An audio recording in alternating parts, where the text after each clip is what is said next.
Welcome to a map that I have already forgotten the name of. Spring Showdown might be the name of it.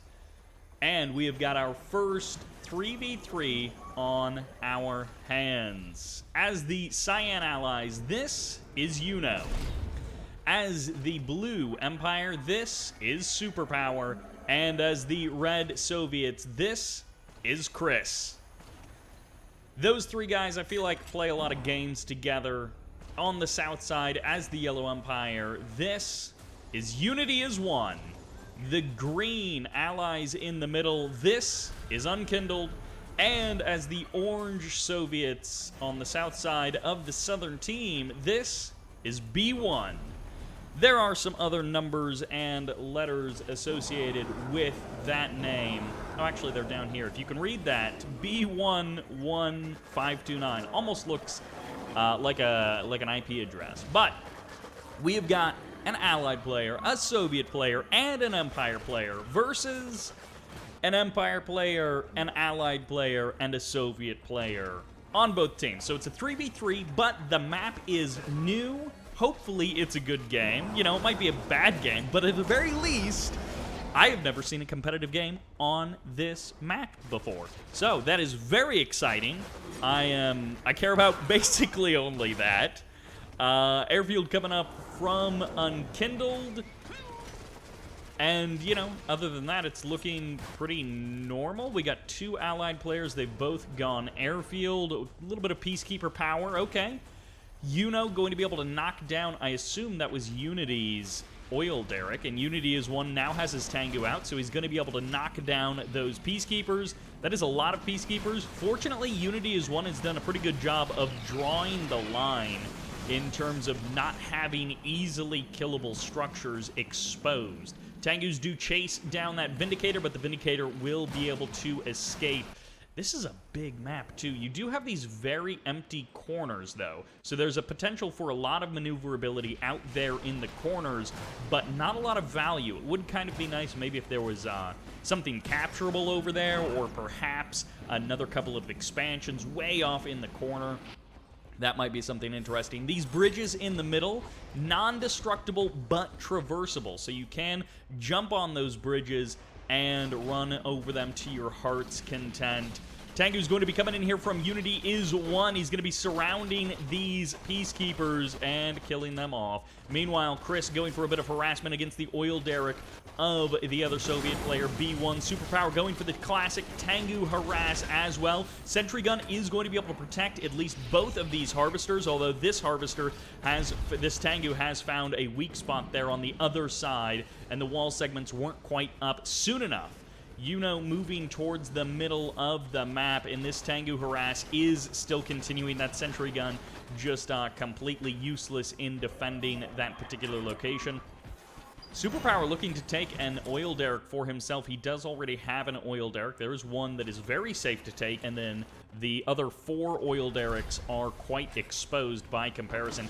YuNo deploys a multi-gunner turret, and this is a great use of that build radius of your ally. The combination of bullfrogs and multi-gunner turret able to shut down one of the Vindicators. Crusher Crane getting added on airfield, super reactor. Everything is looking hunky-dory for B1.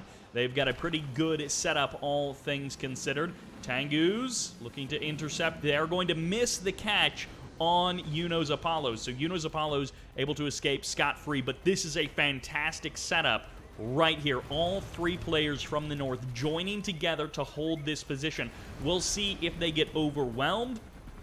Whoa, I didn't realize this is an ultra-late War Factory coming in from B1. He is way behind on everything, but his airfield timing is super prompt. Apollos looking for the engage. They're not going to find it. Tengu's going to circle back around to the south side. Unkindled and Unity is One joining together. It's going to be in SuperPower and YuNo. YuNo gets out of there mostly, but he returns fire with the Apollos as SuperPower cuts down the aircraft of the opponent team. and they are going to push away the guys in the south. One IFV showing up there. SuperPower going to be losing perhaps a couple of Tengus there. Chris getting a little bit of cash back, getting the lockdown with the stasis from that Terror Drone, and that's going to be 2 dead Guardian tanks. Unkindled handing away potentially some double gun usage to these hammer tanks, but the Tesla coil is up. B1 has that defense. He's watching out for his teammate. Meanwhile, multi-gunner turret is going to hold the line, but only for a moment. This war factory was super late, and where are the hammer tanks from B1? He's expanding out to the water at the same time. It's going to be the Guardian tanks from Unkindled, but once again, they get caught. Another stasis locking down that hammer tank, giving the guns away to someone else. Return stasis here, and there is a Tesla Trooper, but the Tesla Trooper too far away to actually engage with the actual fight. Hammer tanks will escape for the current moment. Another Tengu going down, and nice control there by Unkindled, going to be stopping that Harvester in the middle of its path to deny the Tengu the transform. YuNo pushing in here. He's got a couple of Riptides. This could probably be overwhelmed by the number of Tengus, but they do choose to disengage. Tier 3 is up. Unkindled with that allied artillery. Another hammer tank going, or another Guardian tank potentially going down. Cryoshat going to be firing off. Will catch one Tengu barely, but nothing there to get the kill. Athena Cannon will be guarded by this wall. Can get the kill on that frozen Tengu.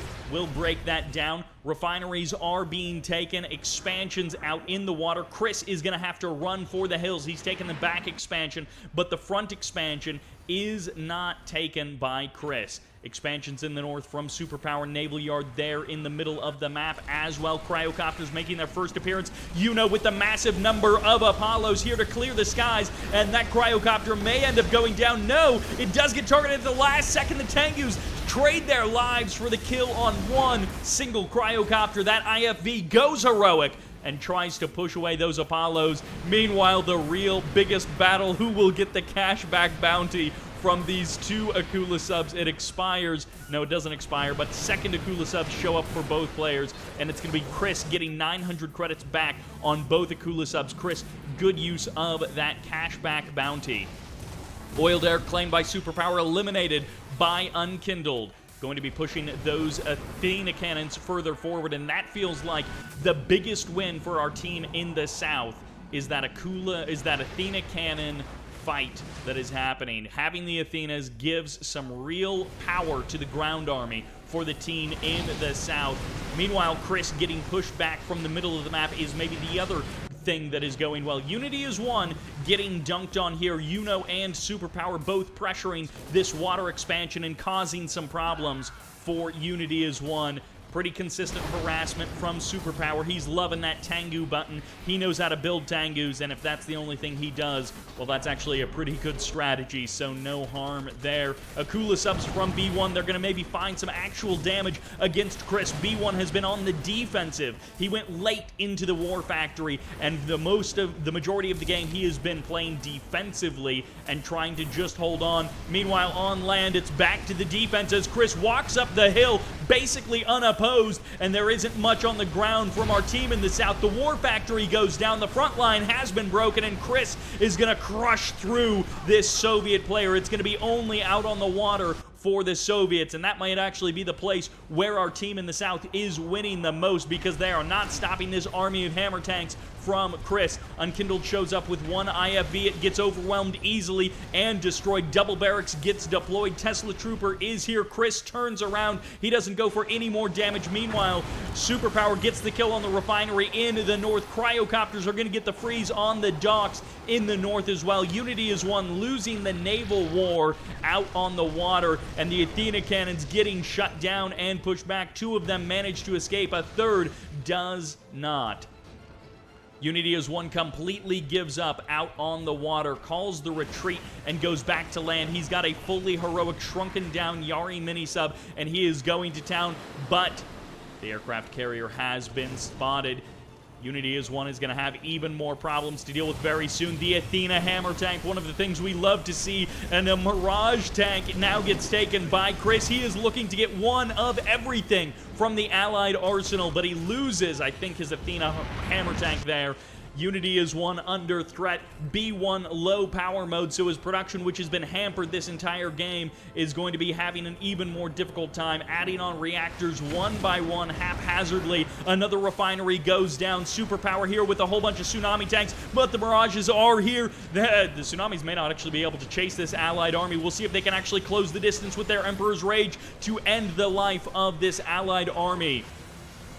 Mirage tanks holding the line. Athena cannons getting a couple of shots off, but it does nothing to stop this aircraft carrier, which is out on the water. Unity is one.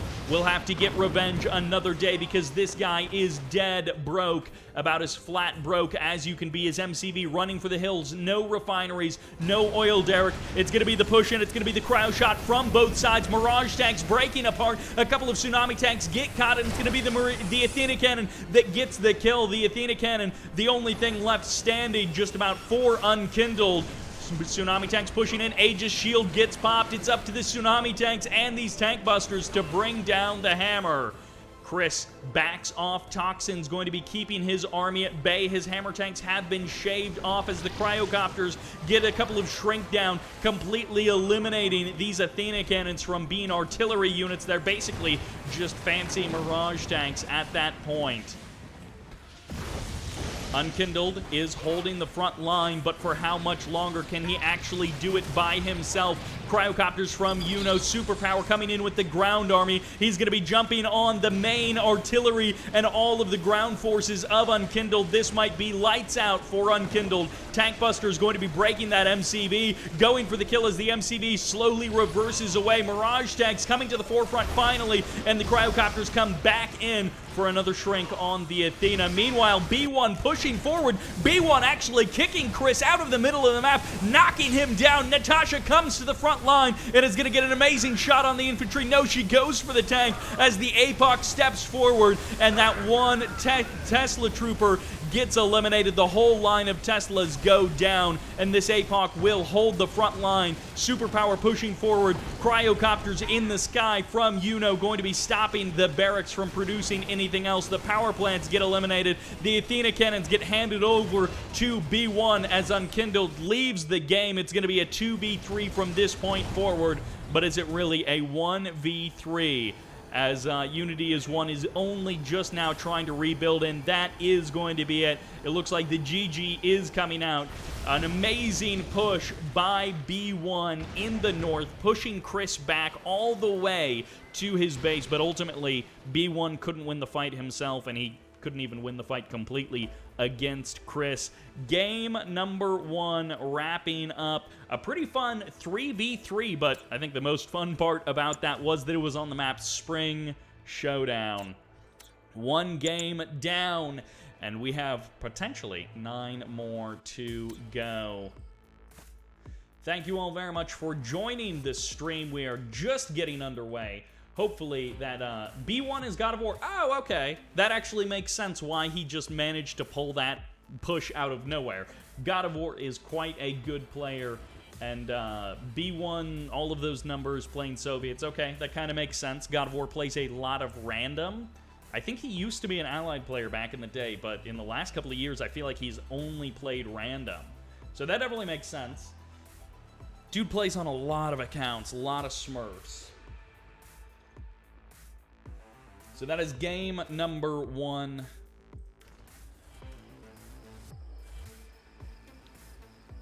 And of course, welcome to Infinity Isle for game number 2. As the red allies on the left side, this is YuNo. And as the orange allies on the right side, this is Happy. I will watch Happy play virtually any matchup, virtually anything at all ever. I'm just like always happy to see Happy. Airfield first, all right, so power plant into the airfield. Meanwhile, it's a barracks on the other side, and the dog is going to scout this. So this is as good of a read as YuNo could ask for. And YuNo, what is the follow-up? Okay, just regular old engineer jumps in. Nicely done. No kill on the engineer. So Happy goes for the fast airfield, delays the refinery, but, well, delays the oil derrick more than anything, but doesn't get the kill. Not a big deal. Okay, and YuNo goes for his own airfield. So all things going to be coming up relatively equal. Oil Derrick is a nice cap early on from YuNo, but YuNo didn't put a ton of cash into infantry, and that's one thing where a dummy like me might put $2 grand into Peacekeepers, and then the Vindicators are just like tearing you apart, and now you're down $2 grand. And actually, YuNo may get an early kill on a Vindicator before it even drops its bombs. Vindicator goes down. Happy getting dunked on. Is he asleep? Very likely, as YuNo gets an early kill there and just gets the total win against Happy in the early game. A second Vindicator going down. 2 Vindies, the Oil Derrick. Wow, what a great opener from YuNo. It's an AVA. So I certainly don't expect it to end there. And Happy, if he's in form, if he's in shape, I didn't check when this game was played, but Happy can absolutely overcome a simple, you know, Oil Derrick miss and a couple of dead Vindicators. That's no problem for Happy. Big thanks to the folks tuning in live. Glad that you guys are able to catch the stream live. A handful of people have said, hey, this is the first time I have ever caught a stream live. And it's like, well, it's not too surprising because I don't stream very much. So it's sort of statistically likely that most people don't catch a stream live because I don't stream very often. Third refinery's up for both players. MCV on the move back to the high ground. Still no Oil Derrick for Happy. Every moment that goes by is better and better for YuNo. But YuNo also going into low power mode, so this is going to be slow production. Not that he's really making too much, but it just delays any sort of additional units that he wanted. Which sometimes isn't a big deal. He doesn't have a ton of production. I mean, it's really just the barracks. Vindicator goes down. Nicely caught there by Happy. He's going to stay for the fight. He can, you know, slap that F key and go for the run. He's going to catch this Apollo. Doesn't go deep, doesn't try and commit to it. You can catch them as they go to land. So that is one place where we sometimes see players get a bit of value, is catching the units right as they're landing and getting the final shots off there, the final kills. It's going to be 3 Apollos and a Vindicator. No, it is going to be 4 Apollos from YuNo. I thought it was 3 Apollos and a Vindicator from both players. 1 Apollo goes down. Bit of a strange control there from Happy. YuNo does not commit. 4th refinery is up for YuNo. 4th refinery is up for Happy. So they have both settled in very nicely to their mid-game gentleman's agreement. We're going to shoot at each other with some Apollos, and that's going to be pretty much it. Barracks is still producing Peacekeepers. We've seen a decent amount of Peacekeepers produced by YuNo. A decent safety force. Happy is kind of getting the advantage of skipping that. We saw him get the barracks next to the airfield, but I feel like it was pretty much just for a couple of Peacekeepers and then a Javelin or 2. Some of the Javelin, I think, ended up in this building, and then the Peacekeepers went into the high ground building. Every Javelin soldier you can kill off is another couple $100 down the drain for your opponent. So especially in an AVA situation, that can add up quite nicely. Apollo's not going to be catching Apollos. Engineer did jump inside of that Oil Derrick. Javelin soldier goes down, but he's going to trade it back for an Apollo. 1 for 1 on the Apollos. Committing deep to the kill. No, Happy backs off. YuNo does not back off, but Happy is happy about that because the Javelin soldier inside of that building. We saw YuNo try and clear that building earlier, but it was not meant to be. The Vindicators came in with that bombing run and cleared out that Javelin soldier. YuNo going to put a little bit of pressure on the front. Multi-gunner turret is here. Happy will be nice and safe. 4 refineries up and running. All things considered, these guys got here relatively evenly. There is, I'm sure, a slight difference here, maybe a slight advantage in terms of overall cost for YuNo, but not too much. Vindicator comes in. He's going to get both of the Javelin soldiers. Apollo's trading out 1-to-1 with the help of the Javelins. It's 1 on each side, and that last Apollo will escape. Second airfield is up from YuNo. Second airfield up from Happy. They got the note about this being a mirror match. They said, hey, it's a mirror matchup, and we are going to mirror each other almost as far as you can go. No cryocopter has been spotted just yet, and there it is. Moments away from each other. These two guys know how to play it. Apollo's going to be going for the catch. Harvester will not get caught. Nice stop control there by YuNo. He's going to try and clear the skies. He's got more Apollos, but the trade is relatively even regardless. I think Happy filled out his Apollo roster. He's going to go deep for the kill. He does get it. He trades out his last Apollo, and no real win for that Vindicator. He has to cut down and escape back to his home city. No luck on a catch of the Vindicator. Another cryocopter most likely coming in. Nice bomb splitting from Happy, just trying to weaken up, and Happy going to give away an Apollo here. Yeah. YuNo commits to the kill. YuNo gets the kill. And it's going to be the pullback. Who's the first one to go tier 3? Well, it's not so far going to be either one of them. That could be tier 3 about halfway done for Happy. Moving either into some kind of aircraft carrier play, or I think more likely Athena cannons on the front line. Javelin soldiers still on the low ground. Perfect positioning here from Happy, trying to get as many kills as he can. Doesn't end up trading too well for it, though. A very positional aircraft-based game. Gets the Vindicator on the transfer, stops that Vindicator from ranking up anymore. Vindicator comes through. The trade of Javelins back and forth. Apollo's looking for the angle. Happy isn't necessarily going to be able to find it. Snipes another Apollo of YuNo, but these two guys going back and forth with the Apollos again and again and again. And no, it was indeed going to be the Defense Bureau, not the Tier 3, so it could be going Tier 3 after that. Multi-gunner turret gets sold off. Gets broken down, gets the veterancy for it anyway. Javelin soldiers get a couple of shots for free there. Apollos swinging to the north side. Javelins pulling back a little bit closer to that aircraft. Airfield.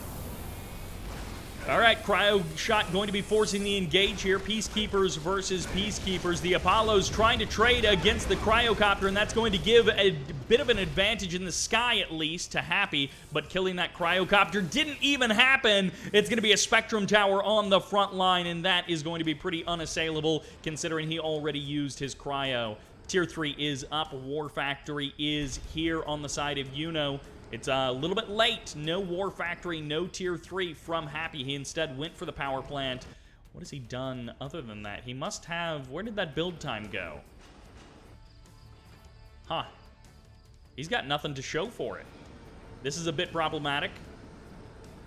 Canceled unit right as it finished. I don't know what that was supposed to be, but it could have been a second IFV. Having a couple of IFVs is super nice. Something that the Apollos can't hit. Athena Cannon is what I'm assuming is coming on out of there. Little scouting Apollos heading over. A pure air game from both players. Cryocopter's going to be moving in from Happy. He knows that the Apollos are on the north side of the map. They're about as far away as you can get. And he's going to go for it. He's going to get the refinery. Vindicator does get targeted down. Nicely done there, just in time, as the Vindicator crashes into that refinery. Bad luck for YuNo. That was truly bad luck. Are you kidding me? Happy catches the Cryocopter as it's trying to get repairs. Nicely done there by Happy. Gets lucky with the crash RNG, and then gets a nice kill deep in enemy territory with the Apollos. Well played there by Happy. He's got no land-based artillery, which is a huge problem for him ordinarily. But, I don't know, like, maybe he still makes this work. I don't know how you make this work with no Athena cannons. But, oh, he mistimed that second shrink. So the Athena goes back full size. He was a little bit too early. Cryo Shot firing off. I don't know how he doesn't have Cryo Blast or something better. But Aegis Shield absorbs it completely. Nicely handled there. He's going to go for another shrink. YuNo catches one Cryocopter, doesn't get the second one. Oh, Happy trying to bait. He only gets two IVs. No, he gets the Athena Cannon as well. Happy blasting through one Athena Cannon, two IFVs. The second Athena Cannon still shrunk down, watching and waiting as these Peacekeepers sacrifice themselves on top of Peacekeepers. Cryo Shot helping to slow down that Spectrum Tower perhaps, but doing very little other than that. Nice bomb splitting from Happy. YuNo holding his own extremely well, and the fact that he got 2 Athena cannons first gives him so much agency and power over the course of the next couple of minutes. Shutting down the cryocopters is the only thing he hasn't really done, and that's the only move that Happy still has, is that Happy has the better cryocopter play. He's got more cryocopters, another bait. Oh, he knocks down some of the Aegis shield.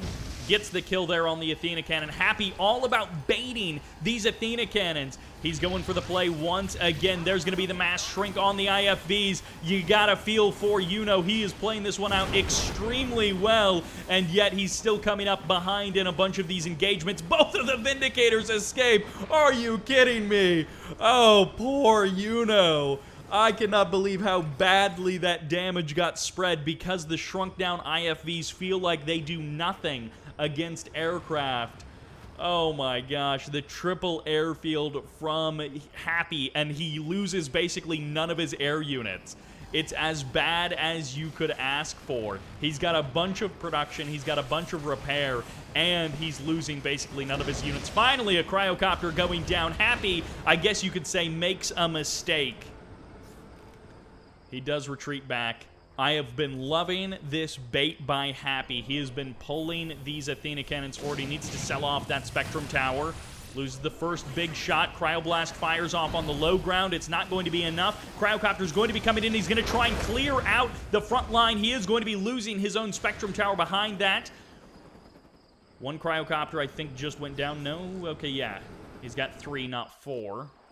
Prospector on the low ground. He's more than far enough. Okay, he's deciding to go for a little bit of a forward Prospector placement there. You can place it a bit more conservatively if you want to. Aegis Shield gets popped. Shrink Ray comes in. Vindicator will be able to escape. Fully heroic Vindy, able to do lots of damage. Another Spectrum Tower gets dropped down. Only 3 Peacekeepers on the front line. Athena cannon ready to go. Cryogeddon firing off directly on top of this airfield. Gonna lock down a couple of Vindicators on the ground. And the ground army, once again from Happy, is the only thing failing him. He's gonna push in 3 Javelin soldiers at least going down. Airfield as well. Power plant is next. No, he doesn't secure the kill on the power plant, but YuNo breaks the entire front line. Happy on the north side trying to go for the Prospector wars up there, but Happy's front line, he never built a war factory. He barely ever had a barracks producing anything, and the Athena cannons now pushing in. YuNo breaks the front line, doesn't kill the oil derrick, but kills a bunch of the infrastructure. I can't even tell if he's low power or not. I guess not, because his defensive tower is online. I didn't think about that, but yeah. Athena cannon survives the freeze, survives the engagement. Cryocopter's coming back in. That's going to be 1 dead IFV. Gets the exit permanently. Prospector from YuNo gets the first multi-gunner turret, and Happy is going to be here to break this down. Double multi-gunner turret from YuNo. And Happy is going to now show up with his cryocopters. They have been beaten and bruised. They have taken so much damage over the course of this game. One goes down. The second won't get eliminated. Just barely. Happy is going to be able to keep these multi-gunner turrets potentially frozen forever. He doesn't have anything to strike that. Where's a Vindicator when you need it? Spectrum Towers are still online. Happy slowly losing control of this game. He tries to take 2 refineries at once. Forces YuNo to sell off 1 of the multi-gunner turrets, but that's not even that big of a deal. YuNo finally going to be getting a kill on a harvester and a refinery of Happy. Happy has killed numerous refineries of YuNo. I'm not sure why Happy is insisting on no war factory and no tier 3. Giving up Athena cannon seems like a weird move. Happy is obviously an excellent allied player, but he has been avoiding strong ground units for so long that it kind of makes you wonder if he's doing a personal challenge or something. I'm not sure why he is playing this one out like this. And it's giving YuNo this opportunity. Another Spectrum Tower getting a kill. Happy is just trying to make this Spectrum Tower-based approach work. It's almost working, but it means he has no way to keep the pressure up. He's playing almost entirely defensively with everything that isn't a Cryocopter and a Vindicator. I guess he's gone deep a couple of times with the Apollos, but basically other than that, what are you doing? Happy, what is this game? This guy is goofing. He is straight goofing in this game. Peacekeeper's gonna get targeted down. Aegis Shield does pop. Spectrum Tower absorbing one of the shots on that Aegis Shield. Peacekeeper's inside of the Aegis of the second Athena Cannon. They're gonna be able to push back Happy once and for all. I feel like this Cryogeddon can seal the deal. 4 power plants potentially in range, and an aircraft carrier and an airfield, not an aircraft carrier, in range as well. Peacekeeper's gonna turn their guns on this infrastructure. Everything going down. Happy's front line has been broken. The MCV is still here, but it is not out of danger. And, well, it could get targeted down by multiple Athena cannons at the same time. Happy chose to engage in this weirdo aggressive play where your only ground-based opportunities come from Spectrum Towers, which you try and plant in every direction using command hubs as expansions. And I don't know why Happy chose to do that. I feel like ultimately it has been his downfall. YuNo, who has played consistently, he didn't buckle under the weirdness or the pressure. I feel like Happy might be the better player overall, but YuNo showed himself able to weather the storm. And for some reason, Happy never built a ground army, which was weird. But he just never built a ground army, and eventually YuNo built a ground army, and then YuNo was like, I guess I can just kill you because I have a ground army. And that'll do it for game number 2, one of our 1v1s. A very entertaining 1v1. I feel like I haven't seen an AVA like that in a long time, so I'm glad that we did get to see it, but, you know, I don't know if that was the best game ever played.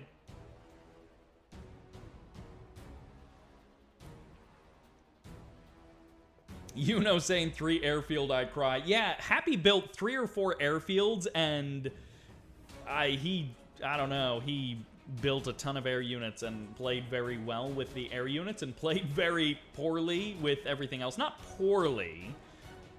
Strangely, he made curious economic or strategic decisions, which I'm not sure were wise. I think that's the best way to potentially put that. Okay, he was trolling with me, is what YuNo says. That's fair. That's fair. Sometimes players do that.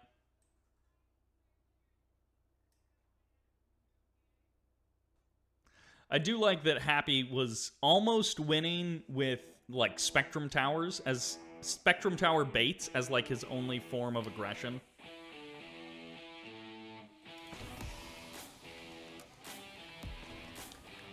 Welcome to game number 3 here on BattleBase Beta. Kicking it off as the Purple Soviets in the South. Who is it? Well, it's none other than FordelLols. Someone suggested that his name, the 4 in his name might be an A, and his name might be Adel, which would be short for something, but the guy used to play under the name FordelLols, which is a pretty funny name, but, you know, I guess it just means he's in this for the laughs. As the Orange Allies in the North, this is KingKonG. A classic Allies versus Soviets, and, well, Fordel is a player that, like Happy, I pretty much always enjoy watching. Anyone who I got to see cool games from 5, 6, 7 years ago back in, I guess 2013 wasn't 7 years ago. Oh my gosh. Wow. Yeah, 1 or 2 years ago in 2013. You guys remember 2 years ago, 2013? Anyone who I got to see cool games from back then, I still have a lot of nostalgia for. So Fordel, in 2022 and 2021, when he was playing Red Alert 3, he never quite reached that level that he was at previously. But still showed some good games, entertaining player to watch, and KingKonG usually shows some good games as well. But we shall see. KingKonG playing Allies, Fordell playing Soviets, Airfield out front, and always a dangerous game. I feel like Waff the Wolf was most outspoken about how some Allied players lost a lot of money in the beginning of a match on BattleBase Beta. If you go double barracks Peacekeepers, you may take the middle of the map, but you will drain your bank account. Meanwhile, Fortalols can go like triple barracks conscripts and just flood the map and then still also expand 3 times behind it because conscripts are so cheap. They're not actually that cheap.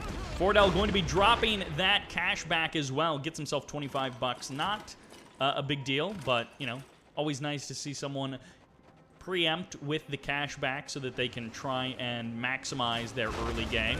Hey, he almost got enough cash back for a whole nother conscript. Good for Fordell. He's actually still pumping conscripts. He's wanting KingKonG to just devote more cash to the middle of the map. KingKonG a little bit slower on the third. Not necessarily problematically slow, but a little slower on the third. Super Reactor coming up. Super delay on the War Factory. Against an allied player, this is, I guess, why he's going so many conscripts. If you keep those Vindicators busy, it also gives you an opportunity to suss out whether or not there are any cryocopters headed your way.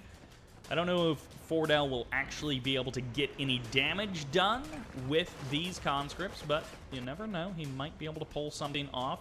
Those Molotov cocktails are good, but conscripts are pretty easy. And KingKonG has been fairly on top of the bomb splitting.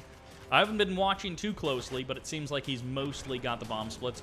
First flak cannon is up. War Factory is up as well. First Bullfrog hasn't emerged just yet, but once again, Fordell is keeping the pressure on the KingKonG side of the map, and the super late anti-air from Fordell hasn't been a problem.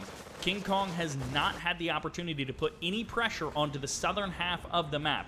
Fordell takes a water expansion. Fordell moves on to a potential 4th on the south side, making himself a little pocket right in the very southern center of the map. He is turning the 6 o'clock position on the map into his area of the map.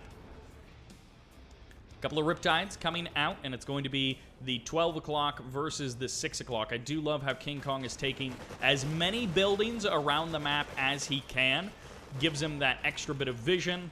Unfortunately for KingKonG, he does lose his oil derrick there, not able to save that, not able to eject Fordell from those buildings, and it's straight to 4ths. 2 games in a row, 2 1v1s where players go relatively passive in the first couple of minutes of the game because they're going for faster 4th refineries, which is not something that we see very often. I feel like a lot of players settle in around the 3 refinery play, and they worry about their 4th refinery much later in the game. Riptide does not get infected, and these Bullfrogs going to get bullied by that Vindicator almost getting the kill, but the flak cannon will keep that hammer tank safe ultimately. Keeps it alive. Bullfrogs in the middle of the map getting bullied by that Riptide, and eventually KingKonG will be pushed away. But KingKonG still just wasting time shooting these buildings because Fordell took so many of them in that kind of main base area of KingKonG. Dolphin on the attack. I love the inclusion of just a sneaky Dolphin out of that naval yard. You get a couple of Riptides, which are good pretty much all game long for sneak attacks and harassment, and then you just go for this Dolphin, which has almost got a kill. This is Vindicator killable, and oh my gosh, the Dolphin gets the kill completely. Hero Dolphin goes golden and then dies immediately to a terrifying electric weapon in the water. Hammer tank's going to be pressuring. It's going to be the cryo shot to fire back. Going to be keeping that Soviet army at bay. And, well, the Riptides are going to do what they can to hold this off. A couple of these hammer tanks are low on health. Javelin soldiers could end them pretty quickly. Good control by Fordell to get as much health back onto that hammer tank as he can. KingKonG not taking the opportunity to kill the hammer tank at the first break, and he's going to try and take it now. He misses it again. So that hammer tank, as low health as it is, as slow as it is going to potentially escape. Almost walks backwards into those javelin soldiers. Bullfrogs on the front line, and a couple of jabs do go down. 4th refinery up and running quite peaceably for both players. Neither one of them has taken any real harassment at their further out expansions. I guess this guy did get shut down. Pretty annoying for Fordell. He's going to have to head back there and set that back up. Refinery's still working away. Toxin drop going to be coming on in. I think it will clear the multi-gunner as well. I can't remember, but I think it clears multi-gunners. No, it doesn't. Nice and safe inside of there. Cryocopter is here. Hammer tank does go down. Second one shrunk down. Going to be able to avoid those jabs. Dog comes in for the big bite. Shuts that down. Vindicator almost given away there. That was very close. That was nearly a donation. It wasn't that close. That was nearly a donation by KingKonG. Always got to be careful. The middle of the map has become very much Soviet-controlled territory. Hammer tank? Move back. Okay. He does break the attack lock there. Meanwhile, Terror Drone is going to be able to get the infect if he chooses to. Fordell not quite queuing that Terror Drone up completely. And we'll leave it just parked next to that MCV. Cryocopter gets the kill on the Harvester. Not an immediate restart. So the Vindicator going to be heading home, but it's going to get caught on the transfer. Goodbye. That is what we call a consolation prize. Lucky boy, KingKonG gets the kill on a Bullfrog as he crashes in. Guardian tank going to try and hold the low ground. It's going to be a cryo shot behind. It's going to be a multi-gunner turret in front. Fordell avoids absolutely everything. Hammer tanks onto the low ground. Javelin soldiers of no help here. They get crushed immediately. Guardian tank's going to get overwhelmed. This is a 5 against 2. It's up to the Riptides, the Peacekeepers, and the Jabs to even this one out. A fresh Guardian tank gets added on, and the Cryocopter is being not much help at all.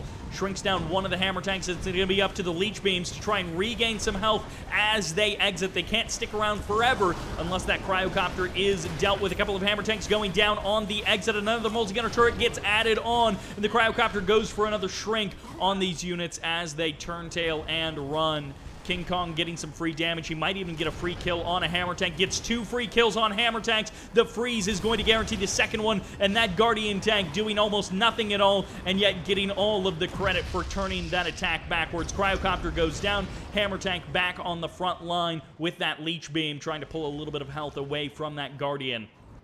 4th refinery, what was his 3rd, back up and running for Fordell.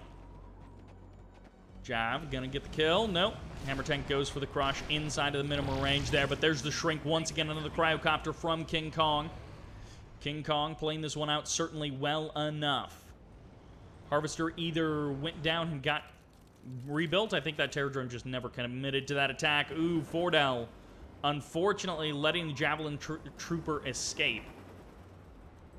Oh, every jab you can kill is nice. Cryocopter comes over. Flak? Flak inside of the building. Yep, Flak inside of the building. Flak cannon getting established as well. Fordell moving north. He's like, you're going to attack my 4th. That gives me an idea. And honestly, KingKonG may just have to run for it. He might be able to collapse in from behind Cryocopters and Guardians, but he's way out of position. He's even going to give up on that Harvester. Where's this Vindicator going? Fordell collapsing around the MCV in the north. He's going to be forcing KingKonG away. It's going to be the cryo shot to try and save things. MCV is about 3/4 of the way done with that multi-gunner turret, and hammer tanks are closing in. Bullfrogs closing in as well, trying to keep those Cryocopters away, and it's going to be a full lockdown of this MCV. They might just go for the kill. It's going to be low power mode as well. How many allied players have fallen prey to that exact trap?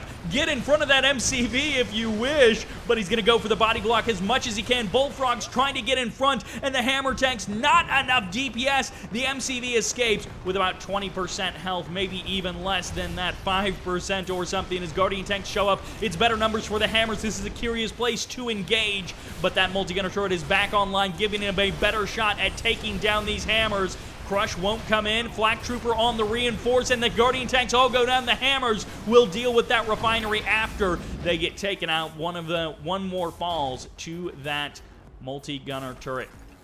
5 refineries up and running for KingKonG, but not for long. Harvester goes down, striking back against KingKonG, who's done some pretty good economic damage, all things considered. Another cryocopter? No, it's actually just a Vindicator. The cryocopter gets called back to the main base. MCV on the move. Gonna get shrunk down and crushed! KingKonG gets the lucky crush. That Guardian tank once again feeling like a big boy. What's up with these Guardian tanks just showing up at the last second for KingKonG and then doing fantastically? And they're like, back home, they're like, yeah, I'm the lead Guardian tank. I do the most. And it's like, you were in the battle for 3 seconds. Everyone else died, and then KingKonG got you a couple of amazing kills. Guardian tank crushes an MCV on the exit. No Crusher Crane. No, he did get a Crusher Crane somewhere. I'm not sure where he deployed that. Okay, seriously, where did he deploy? Okay, on the front line there, next to the barracks. Huge army from Fordell. He's shut down one expansion. He hasn't shut down this other high ground expansion. Would be nice if he could lay waste to that. A lot of bullfrogs, but this is where the army size gets really messy and difficult to control. This is where you wish that Command & Conquer had prioritized that back end, but they just didn't have time. Unit movement and pathing can be so janky with armies of this size. Cryoblast catches a big chunk of the army. Multi-gunner turrets get shut down. KingKonG has not much on the high ground. This is a decent amount of cryocopters. A couple of the bullfrogs are frozen down or shrunken, and it's going to be a lost refinery for sure. A couple of peacekeepers, a couple of conscripts rather, getting shut down. Guardian tanks coming in here. They're going to trade against these hammers. Fordell has the better army, but the Athenians and the Cryos make this a more difficult engagement for Fordell than it otherwise would be. Hammer tanks potentially going down to inferior numbers of Guardians, and Fordell is going to push past a messy engagement, turning perhaps into a massacre here as the Guardians with the multi-gunner turret and a peacekeeper hold the ground upstairs. They're actually going to scare away this army. The Athena Cannon giving away a couple of kills there as that Athena Cannon getting the hammer tanks for free. Shrunken down hammer tanks will survive though. No, they do get crushed as that Prospector almost goes heroic, and the hammer tanks get the kill at the last possible second. Fordell fumbling in the late game and falling to pieces against KingKonG's defense. KingKonG has mostly been defending his half of the map, and Fordell lacked, I don't know, the APM, the micro, to pull that off. That was an extremely chaotic attack, and it's like, he kind of needed to do everything perfectly, but he didn't. He fumbled, and so as a result, KingKonG just got to crush a huge amount of the army of Fordell. Not for free, but extremely cost effectively. And, you know, call it defender's advantage if you want, but Fordell full-on fumbled that, unfortunately. He had the more difficult role to play, the attacker, and, loses the Vindicator as well. Would have lost it on the exit to the Bullfrogs anyways. Twin Blade's going to be coming in, the one piece of the pie that we have been missing. Aegis Shield absorbs all of the rockets. Kind of a miss there for Fordell. He's going to swing back in. He will get a fully heroic Athena Cannon. Gets the shutdown. Javelin soldiers are here. Twin Blades getting littered on the ground. One more on the exit. No! It stays alive. 5% health there. No re-expansion to that high ground, at least not just yet. KingKonG somehow has a tier 1 MCV because all of his teching up has been on these command hubs. All right, it's back onto the high ground. Cryocopters getting pulled back. KingKonG and Fordell, they are an equal match for each other. KingKonG has been playing very good defensively, but can he keep the roll going on the offense? He's going to just skip the front door, he says. I'm not going into those toxins. There we go. The front line does get coated. Apollo gets broken apart. KingKonG with his own donations. These Twin Blades could be key. We'll see what Fordell is able to do with them. Repositioning them. Apollo does get cleared out of the sky. He's going to jump on the IFVs, going for the Mirage tanks as well. A little bit of cash back there, and that's worth a couple of Twin Blades. Getting the Mirage tank will just cut down your infantry line, so if you have any light and easy-to-kill units, those Mirage tanks work wonders against them. MCV, it's the second one here for Fordell. And, well, KingKonG is going to commit into the attack.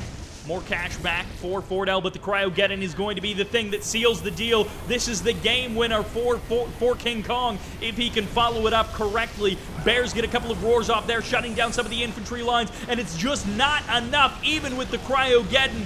Fordell crushes in and surrounds KingKonG's forces. He did not get nearly enough of the army with that Freezy Ray. Fordell holds his own, and KingKonG's army falls apart. No multi-gunner turrets on the front line. There is one a little bit far back. These Twin Blades can commit to the attack if they want. They're instead going to try and jump on the IFVs. Always a dangerous game to play. Sometimes it works in your favor. Probably an even trade there. I'm not sure how many IFVs actually went down. Back onto the high ground for KingKonG. He takes another expansion there, rounding out his 5 expansion number. Apollo swings over. Apollo gets punished. Down you go. KingKonG, realizing the weakness, the potential threat, keeps around that background multi-gunner turret as well, so even if the units try and bypass the first one, they'll have a second to contend with. And is he going to dumpster the multi-gunner? Yeah, he's going to go for the multi-gunner and then the harvester after that. A fair trade here for... he's going to lose any Twin Blades, though. Maybe it's not a fair trade if he loses too many Twin Blades. Apollo's going to get the kill. 1 Twin Blade on the exit. A second Twin Blade. Definitely there. Bullfrogs will hit back. It's a 2 for 2. Twin Blades clear the air. Multi-gunner on the exit. Gets a couple of shots, but not enough to knock down any of these Bullfrogs. Athena Cannon on the low ground. IFV going to give away some veterancy. No Natasha. I feel like this is a place where Natasha might be useful. We've got a lot of single high-tech units from KingKonG. Natasha can be good at shutting that down, sniping those jabs as well. Terror Drone, in fact, a nice choice there by Fordell. That is maybe the weakest point of Fordell, is that he has not been using very many Terror Drones. He's going to get the catch on this Athena Cannon. You are done. No, he doesn't get the stasis. The Athena Cannon might escape. It's going to be the Aegis Shield popped to try and keep him safe, and it's going to be an attacking MCV. Where are you going, bud? As he gets caught by that Mirage tank. None of these Tesla weapons coming to bear. And the MCV will escape out onto the water. It's happened twice now, once for KingKonG, but once for Fordell. And it's going to be a multi-gunner turret that gets deployed. No low power mode this time. Splits to avoid that splash damage. Fordell going to be cleaning up KingKonG. Takes down the MCV, and normally we would talk about a Tier 2, Tier 3 allied MCV. The investment gone, the technology gone, but KingKonG has not been playing off of his MCV tech this entire game. Fordell turns and runs. I'm not sure why he's not just taking on these strikes. Gonna be forcing the sell of something there. It forces the sell, gets the kill maybe on that expansion. And massive leech beam. These hammer tanks going to absorb so much health from that refinery. Oil derrick will eventually go down, but I mean, kind of a late game win. Athena Cannon splitting up to take down multiple targets at once, potentially. No, it's going to be a Javelin Soldier going for the kill, but the Javelins does go down. The Oil Derrick survives. The IFVs get jumped on, but the Apollo will save one of the IFVs, gets a couple of kills on the exit as the Apollo goes for the chase and will commit one more kill to the bank of the allied player. What are you doing, Fordell? He's crossing the map with his MCV and going for a Tesla push somewhere else. It's going to be Toxins potentially called in on this Athena Cannon. Yeah, so the Athena will not exit. This is going to be a kill. Will the veterancy go? Yes! It's a fully heroic, barely alive Flak Trooper. Take like one step to the right and he gets eliminated. Fordell has almost busted through the defense of KingKonG. KingKonG has another MCV on the way, I assume. He lost the naval yard out on the water. He's going to lose the high ground expansion as well. Fordell fighting on multiple fronts. The MCV Tesla coil push from the water. Not something you see very often, but I guess it's working here. What a crazy game this has turned into. What is this IFB doing? He's back here to finish the job from minutes ago. Ends up going down, trades his life against a hammer. KingKonG has almost ran out of options. You gotta hand it to him. A lot of allied players prefer to play super efficient and just not worry about expansions. And so you'll see people be like, how does an allied player play 2 refineries versus a Soviet with 5 refineries? And it's like, well, it depends on how you play allies. I think Waff the Wolf is always the one who points out that Zerg in StarCraft 2 always has 1 more base than their opponent, sometimes 2 more bases, and that's just sort of how the design works. And with how a lot of people play allies, you can usually survive with 1 less refinery than your opponent. KingKonG has not been playing that style. He's going to get a free MCV kill out there on the water. You dreamt too big, Fordell. Nice split of the rockets.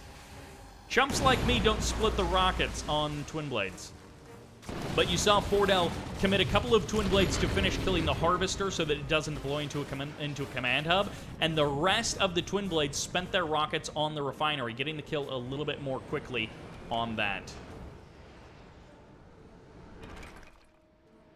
Nothing out on the water to capture. No easy places for that engineer to go. Fordell has been beaten back a little bit, mostly from this expansion over here. I think like twice now. But he's held the middle of the map a lot, and now that he's knocked KingKonG back, hey, there we go. MCV is here, and Fordell spots it. He sees that MCV deploy, and he knows that things could turn around. The expansions might start coming back for KingKonG.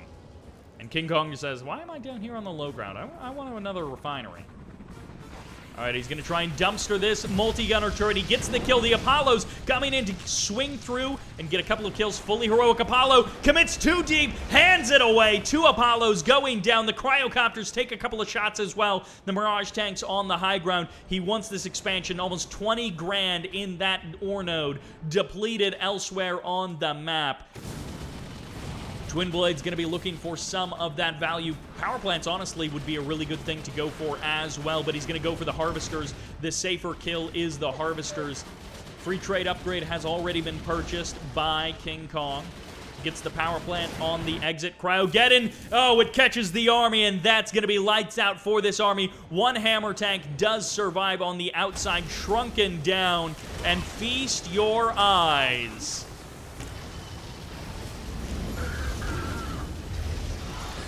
Easy. Easy freezy. Twin Blades coming through. They are dumpstering the entire base. Are you kidding me? Twin Blades, like, got the base of KingKonG. And, well, Fordell is going to pass through the middle of the map. He's going to see the remnants of his army. And I guess this is about buying time. As long as the Bullfrogs can kill the Apollos, the Twin Blades will deal with everything else. Cryocopters are here. They're not even being utilized. Mirage tanks, they're trying to jump on top of anything they can. They know their time on this earth is limited, and KingKonG gets infected. 1 Mirage tank will get infected. The rest of them get cleaned up, and 1 Bullfrog does manage to escape. No, 3 Bullfrogs and an Apollo. A MiG, rather. That might be the only thing that Fordell needs. His MCV out there on the water. I think that's his 3rd MCV of the game. Twin Blades. Some of these are very low on health since that Crusher Crane got taken out earlier. It never did get rebuilt. I guess it has been rebuilt now. KingKonG got completely dumped on. He lost both of his Harvesters in his main. He lost his Oil Derrick at like minute 2 in this game. And that will do it for the Crusher Crane. It's finally online. Precision Bomber comes in, takes down another Bullfrog. Doesn't harm the MiG, though. The MiG is a big help here.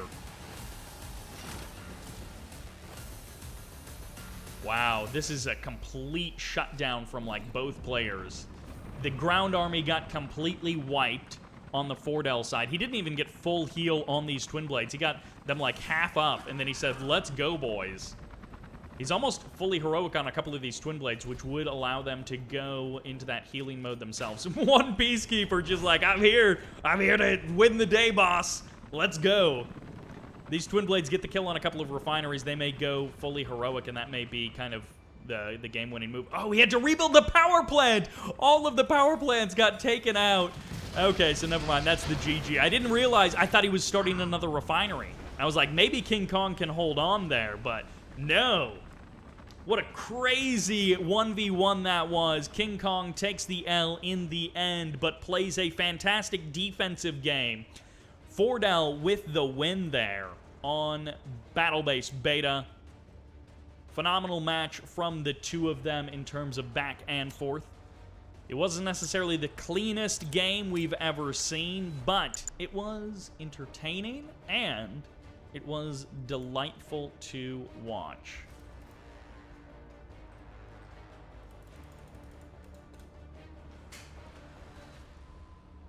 People cheering for KingKonG, that's fair.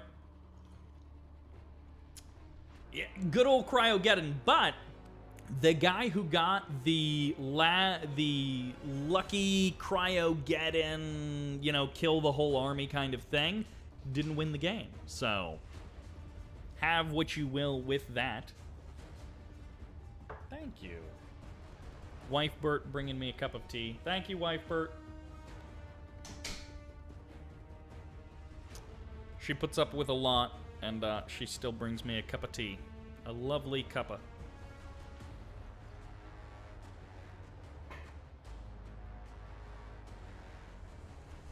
I feel like the way to describe all of the replays today is like fun but clumsy. Like the first one on Spring Fever, Super Spring, whatever it was. Clumsy game, but fun to watch, and it's a new match, or a new map, so, you know, always nice. And then some of the other matches, the Infinity Isle game, fun but clumsy. The BattleBase Beta game, fun but clumsy. And that will do it for my, like, one-word summary.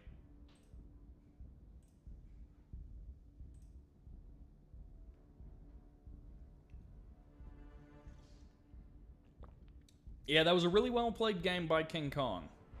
Even though he did take the L in the end, it was a well-played game. Mostly a defensive game. Which, you know, that's how it is sometimes.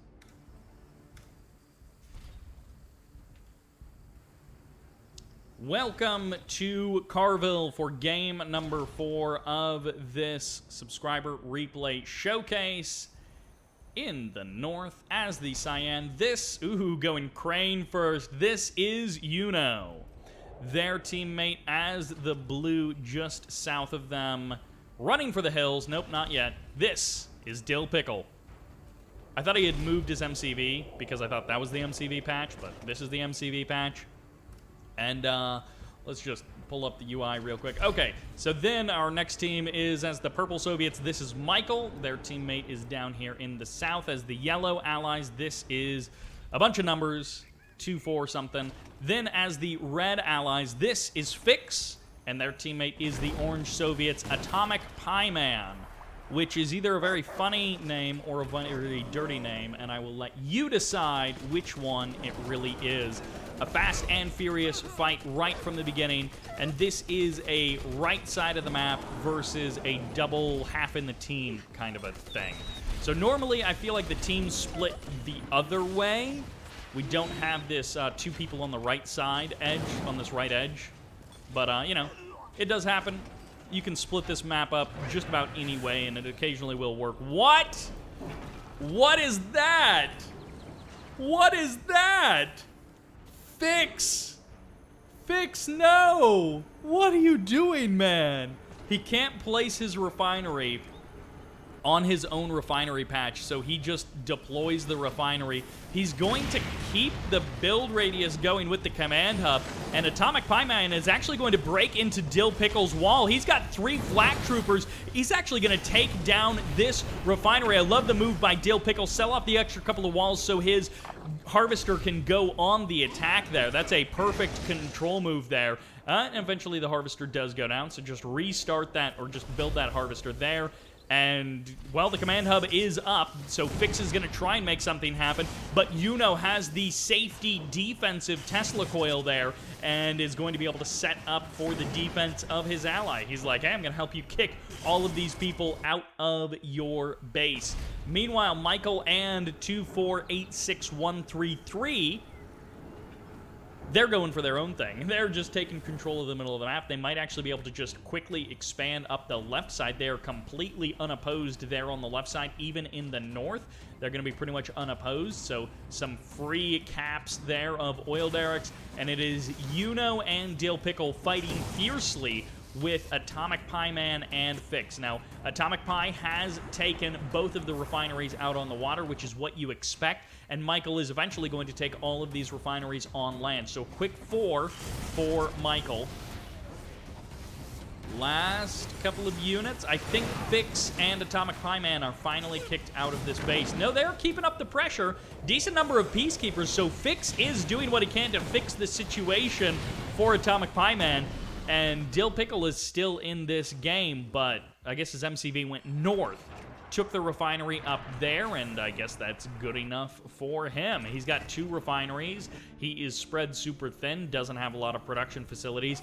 YuNo, on the other hand, is taking some expansions himself. Skips the water expansion there, takes the safer one on the north side of the shore. And YuNo gonna get a lucky roar here, gets the lockdown of like 4 or 5 or 8 peacekeepers, so that's a bunch of cash down the drain for FIXX. Oh, and wouldn't you know it?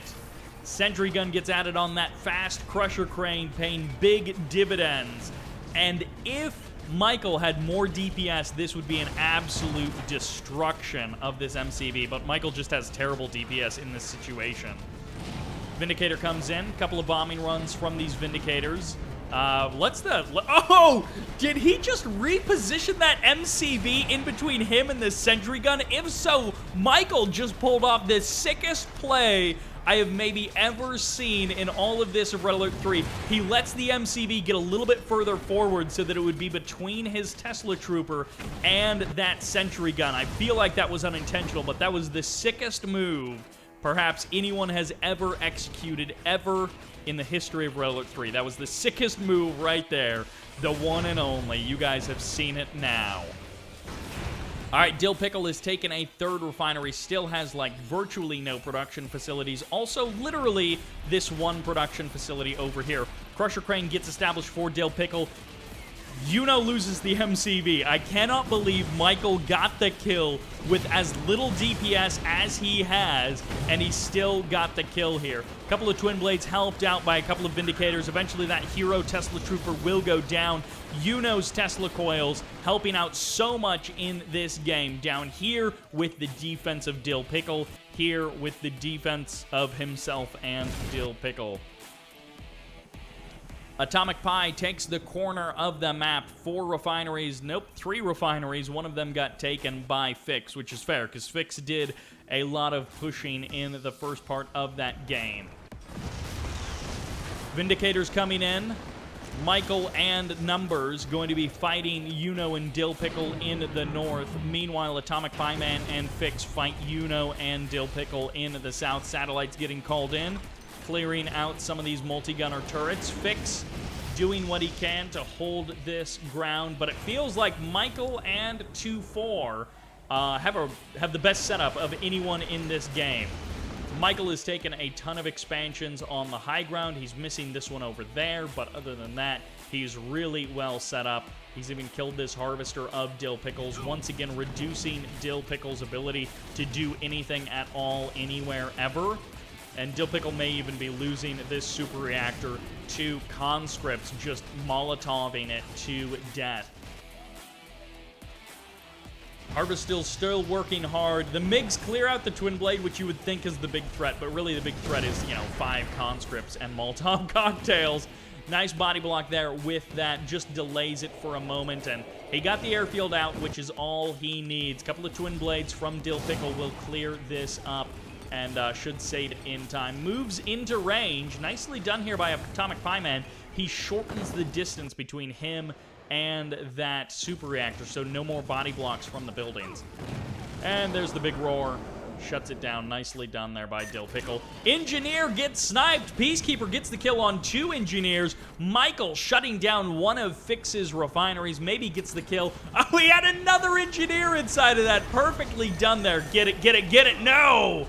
The engineer does die. Well done by Michael. Completely shuts down the economy of FIXX. He's got 1 expansion there in the south, but other than that, his economy has been dumpstered. It is gone. Twinblade in the north gets killed. YuNo finally getting a win for himself. YuNo, at least his main base hasn't been touched. It's not as expansive as Michael and 2-4, who have just taken over basically the entire left side of the map. With the one exception of this pocket here from YuNo, they have taken over the entire left half of the map themselves. So that is the team to watch. And no! FIXX, no! We feel for you, FIXX. We feel for you. It happens to everyone eventually. And if you're not a super good player, like me, you don't notice for 5 minutes. We'll see how long it takes FIXX to notice. DillPickle had to give up his water expansion, but at least he's going to get the kill on the Tesla coil that caused him so many problems. Atomic and FIXX, they have holed up in the corner of the map. They're going to hold out there as much as they can. Tesla coil on the high ground. And, well, Michael is not going to let them just get free harvesting from these locations. All right, 1 hit. I thought it was 2. But no, harvesters die in 1 hit to a Tesla coil. I thought it was 2. Well, you learn something new every day. YuNo going to be traversing over the middle of the map, turns around and blasts that MiG. It's not impossible for anyone who isn't Michael and 2-4, but they have got such a lockdown and such a presence on this map that it feels close to impossible. I actually kind of like this ore refinery out on the land. It doesn't actually make sense. Ooh, Vindicator's going to get the kill. Vindicators jump on it. Vindicators don't jump on it. MiGs tearing the Vindicators apart. YuNo getting free kills on 4 Vindicators with these MiGs over top of a multi-gunner turret. Satellites getting called down. DillPickle can't get a breath here. And it's going to be V4s from the high ground. They're trying to break down this refinery. They're going to get the kill on the refinery, but the Dreadnought might get the kill on them. Nicely done there. Michael dodges the Dreadnought shots. He only gets 1 shot off himself, but that's going to be enough. Ooh, 3rd Dreadnought shot finally lands. It is dodging V4 missiles from both teams as they're just trying to move their units inch by inch. That's like the funniest game of kiting you have ever seen. Toxin drop just in the wrong spot, but the Javelins get knocked backwards by those Dreadnought missiles. Last Dreadnought will not spawn. YuNo gonna be losing that naval yard, but trades out pretty much all of these units for it. Only a couple of Javelin soldiers will survive. The Peacekeeper on the high ground as well, and the Dreadnought has had to pivot so far away from this place that YuNo is just getting completely shut down. I actually cannot believe that there are still 6 players in this game. It feels like only 4 of them are left. Vindicators passing by once again. YuNo getting more kills. These MiGs of YuNo's have done just like so much. 1v4 survived the engagement with the Dreadnought. And this is the moment where FIXX and Atomicpieman might be able to start an assault along the southern edge of the map and completely blast Michael and numbers and just take that corner of the map away from them, which would then destabilize them potentially elsewhere. Bridge in the south has been rebuilt. It's up to tier 3. It's up to Dreadnoughts for DillPickle. He is on the attack with that Dreadnought, trying to make as much headway against Michael as he can. Michael has a couple of expansions to give. Actually, no. 2-4 has taken way more expansions than Michael, but Michael at least has 4 or 5 on the high ground, so that's good for him. YuNo getting bullied out of that 12 o'clock position. And what is this expansion move from Atomicpieman? He's got the Sputnik here so that he can Tesla push this fool. 1 Twin Blade goes down. Toxin's in front of that War Factory to try and shut this down. and it's going to be a response, and he actually does get the build radius up. He gets a reactor and a barracks established. Javelin soldiers clean up the rest of those hammer tanks, and FIXX throws down a boot camp as well. What a funny attack coming in here from Atomicpieman. DillPickle has dreadnoughts on the other side of the map. Who even cares? As the Tesla coil is going to try and get established. This is a tier 3 allied MCV, so killing it would be a valuable target. But this dog is not going to get the kill. No, he does! He gets the kill on one of the Javelin soldiers, and this attack is about to get shut down. Spectrum towers are going to maybe be able to blast away this Tesla before it actually gets up and running. Vindicator's going to help clean that up. It's just a couple of power plants and a barracks left. Engineer won't get the capture on that MCV. If it did, that would be the sickest James Bond engineer you have ever seen. All right, there we go. Barracks gets shut down. A couple of buildings left, and the power plants get sold off. That was an amazing attempt by Atomicpieman and FIXX.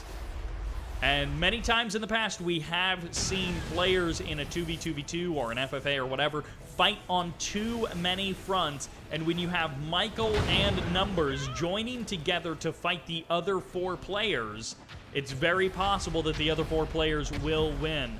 I mean, we'll see.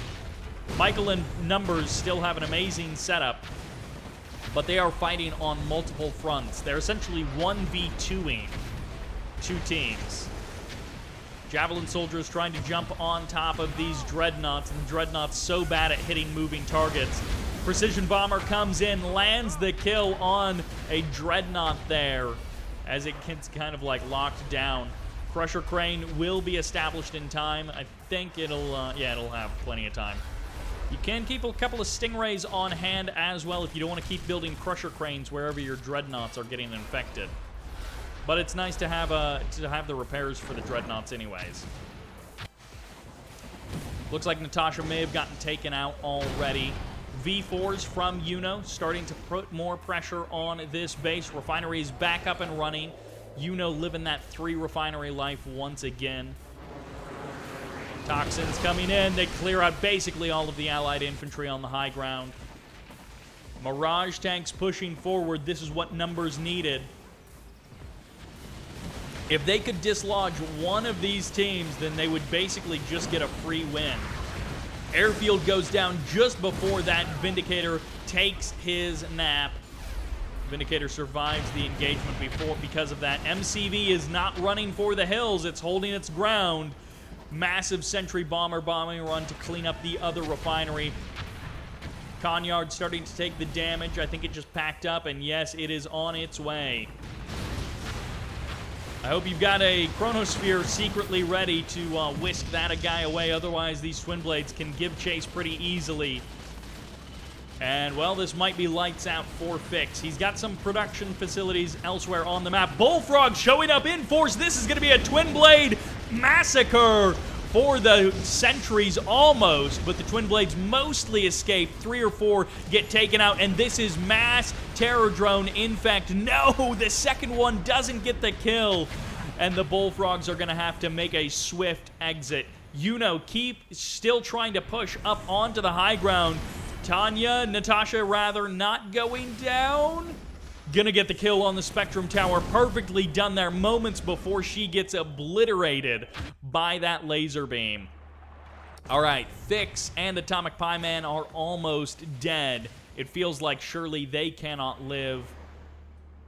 A little bit of a build-up here from DillPickle. He's at least gotten tier 3. He's been able to keep at least 1 dreadnought alive. Sentry bombers crossing the ground. I hope they go for a tree. I hope they just blow up 1 tree. They're going to go for the refineries. 2 refineries at once, trying to shut YuNo down. Numbers is so rich that he can give them away.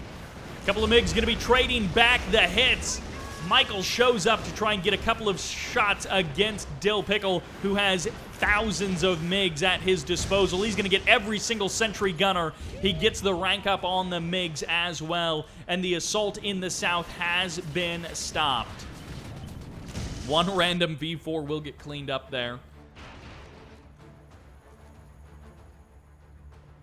And this is going to be a tough game for YuNo with 1 refinery. But YuNo is going to try and keep it up.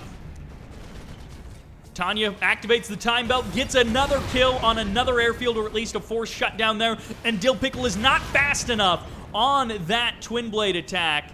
And Tanya does die, though? Yes, okay, so that conscript is just standing there next to Tanya, and she will slowly disappear. DillPickle is still in this game, though. His massive MiG army pushes back the Twin Blades. Distractions. That is what it feels like. Atomicpieman and FIXX, they've become a distraction in the south. DillPickle is not taking the opportunity to go for the kill. I don't know if he could go for the kill. A massive Mirage tank army in the south, but YuNo has come through onto the high ground.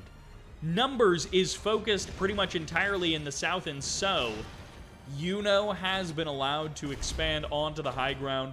One oil derrick down, the other two under threat potentially here.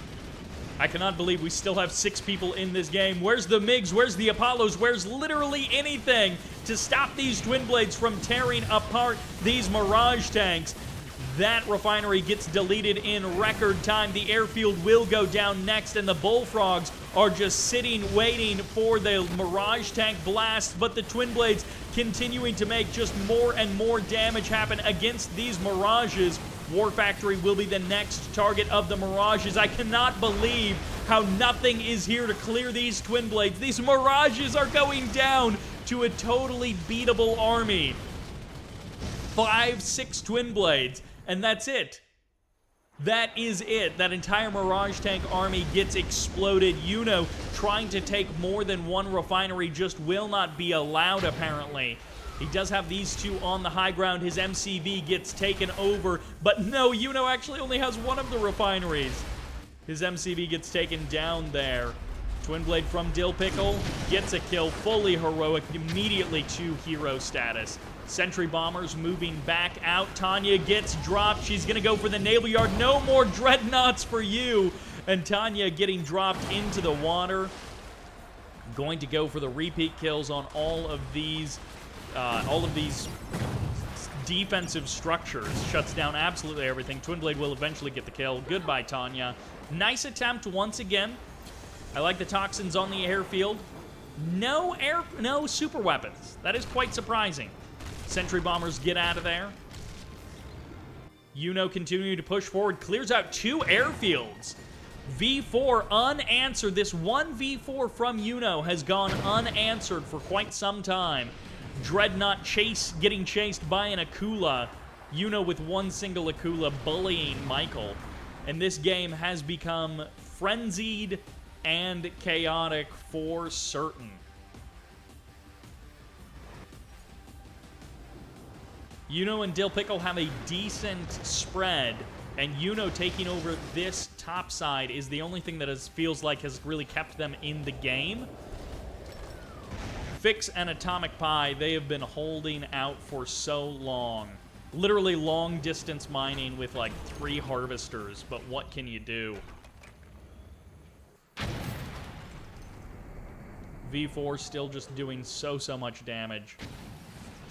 Not going to get another ore refinery, or will it? Oh my gosh, these IFVs attacking a bear. It's going to take forever to kill that one bear. Honestly, it might be worth committing to that attack. Just go for the all-out kill. Michael takes another expansion in the south. Prospector gets infected, and Terror Drone doesn't go down, escapes down to the south. Nicely done there by Atomic. And these guys split their attention seemingly every direction. Michael and Numbers have not been able to finish off a single opponent, despite the fact that they have been in a phenomenal position for what feels like ages in this game.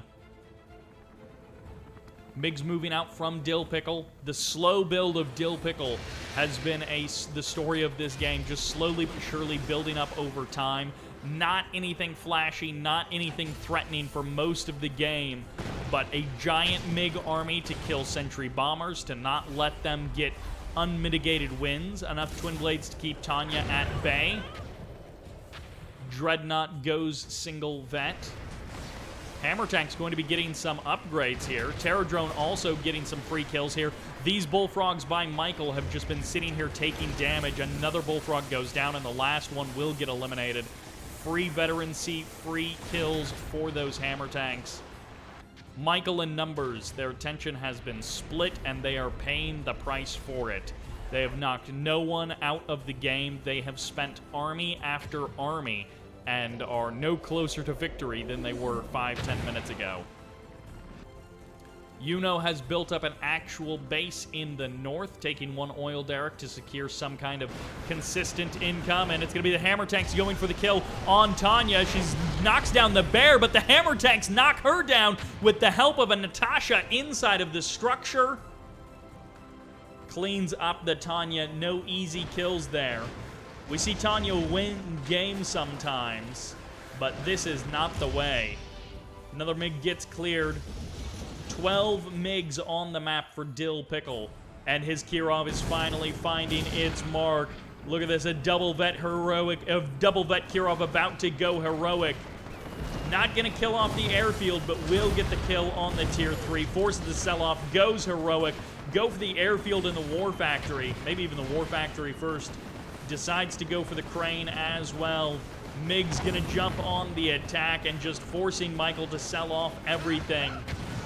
Numbers going for an assault in the south. Sentry Bomber trying to clear up as much as he can, and DillPickle will eventually go down, but he did a huge amount of damage and completely disrupted the production of Michael. Took down the tier 3 is maybe the biggest thing. Numbers is sold off. He has had to give up the entire northern section of the map. He has just been getting slowly pushed around by YuNo, further and further away from that top quadrant of the map. Natasha gets a kill? Maybe on the bear. Hammer Tanks staying healthy. They're doing their lifts. And, well, that bear disappears. Whatever happened to it, maybe no one will ever know. DillPickle with his Dreadnought, his, like, one Dreadnought down on the low ground, just slowly peppering everything that Michael has on the high ground. No one willing to give up just yet. And finally, Tanya may find the critical damage. No! The Twin Blades still get the kill. Tanya does virtually nothing. Poor Numbers. He has tried this Tanya play hoping it'll be the play of the game, hoping he'll make the montages that everyone makes.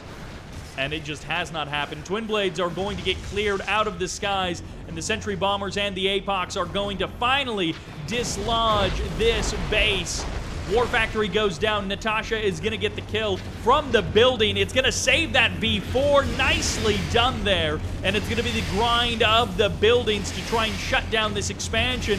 But this may not actually even work. He's going to get the refineries, but I don't think he'll get anything other than that.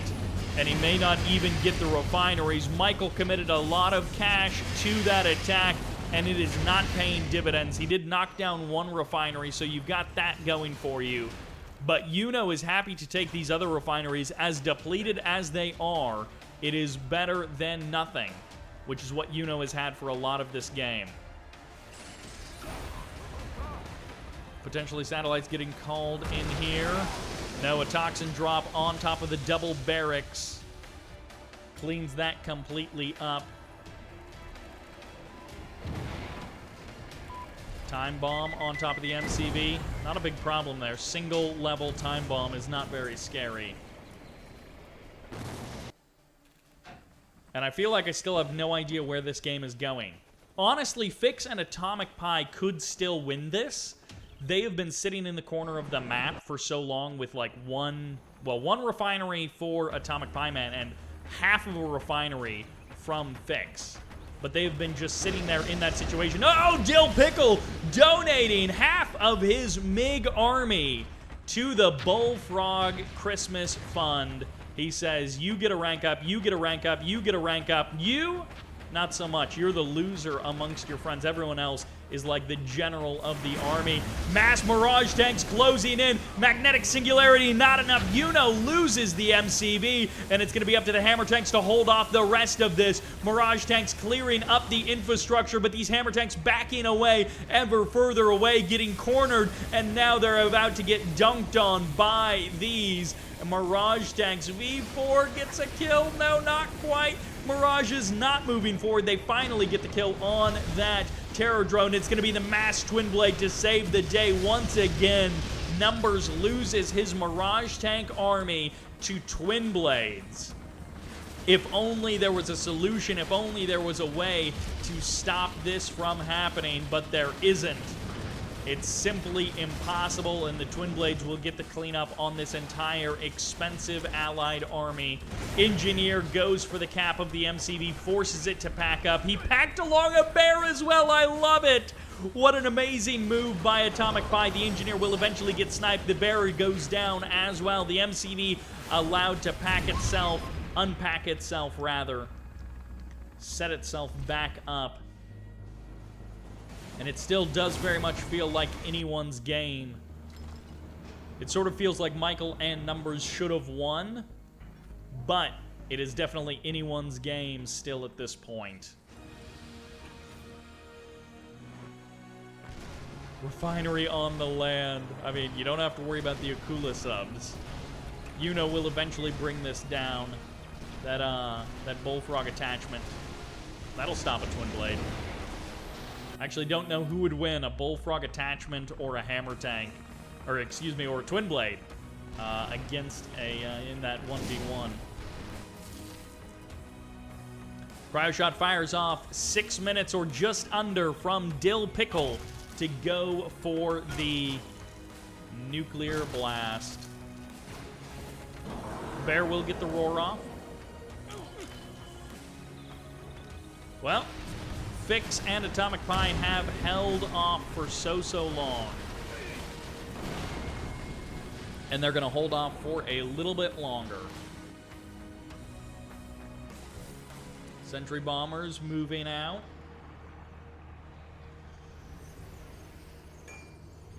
Time bomb getting called in as well. Another Tanya drop. Maybe this one will be successful. Sells off for tier 3. Twin Blades show up. Goodbye, goodbye. No super reactor, no vacuum imploder, no iron curtain, no kills for the Tanya that really matter. It's the Crusher Crane deny. Super time bomb goes off. Cleans up a reactor, I guess. I'm not exactly sure. Engineer drops. I love the attempts. This one sort of feels like it is nowhere near done, and yet it is very long, it feels like. All right. Another toxin drop gets called in.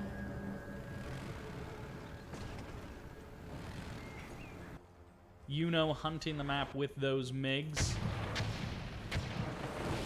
Toxins getting called in on the Bullfrogs. Dreadnoughts looking for the kill. Basically, everyone is out of cash and with very little opportunity to do anything. More low power mode for DillPickle. The guy can't keep the lights on. He's got a decent amount of base defenses. Precision bomber just to chip away at that battle lab. It's not going to do anything, but it's going to chip away at it. Hey, Numbers has been defeated, so it's Michael in a 1v2v2.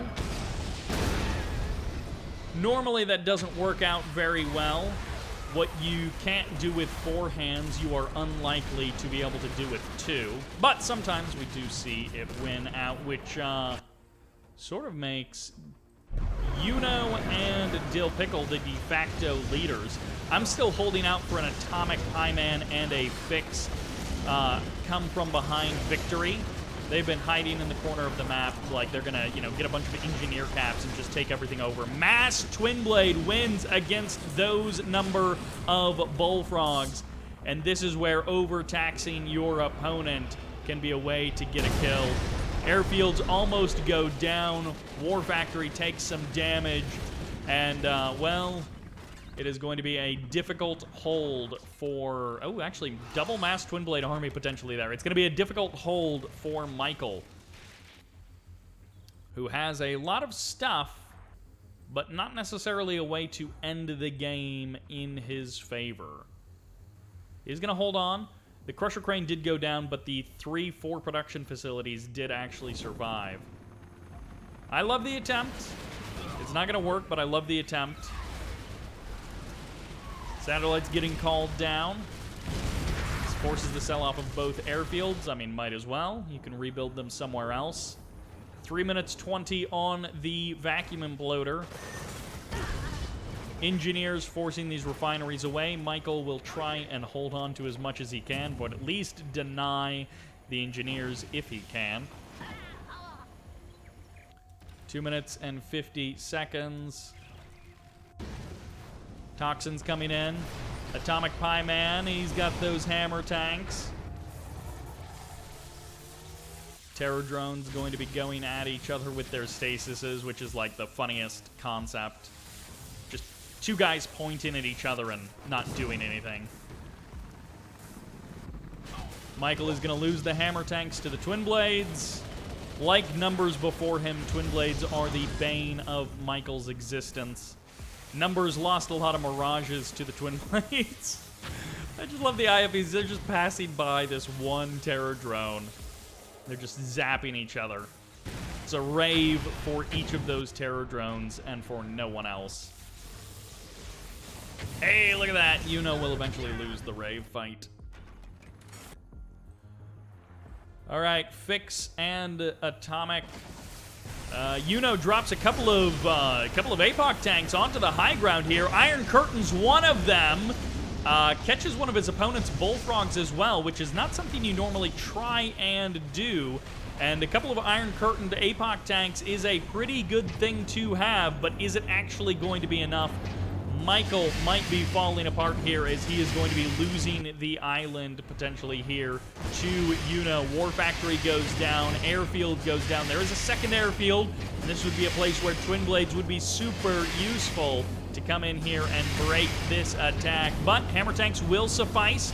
Power plant and a airfield may go down before these APOC tanks get cleaned up, and that APOC tank actually goes heroic and is just going to go on the crush. And he, I think, gets a little bit of heal back every time he crushes a unit. But in this case, he won't actually be able to crush very many. And it's going to be the Twin Blades again! No, Michael, no!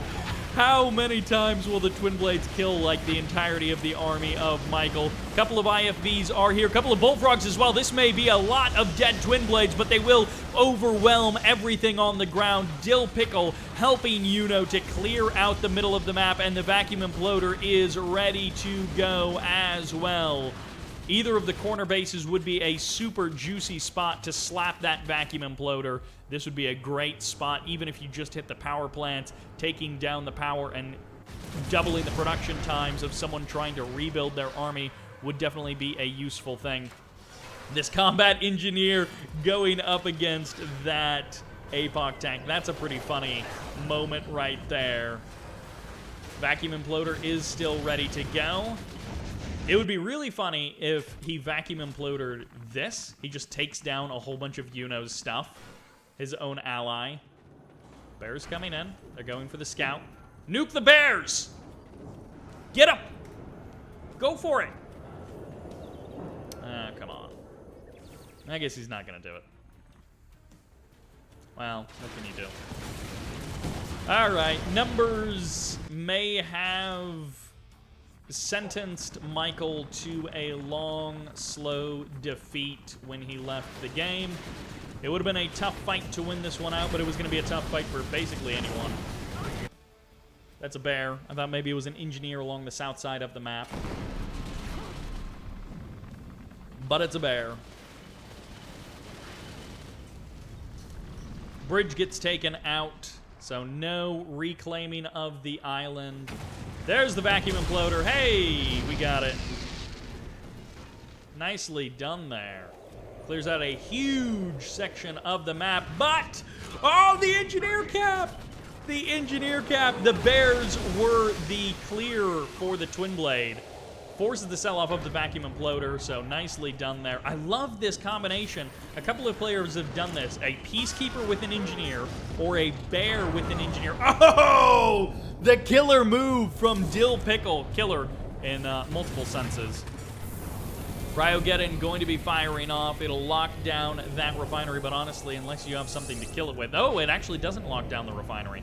It'll get the barrack, or it'll get the power plant. No, it doesn't even get the power plant. Oh, that was very unfortunate. Power plants went down, weakened the war factories, almost killed that power plant, weakened the defense bureau, but unless you got a really good plan, Michael, this one is pretty much over.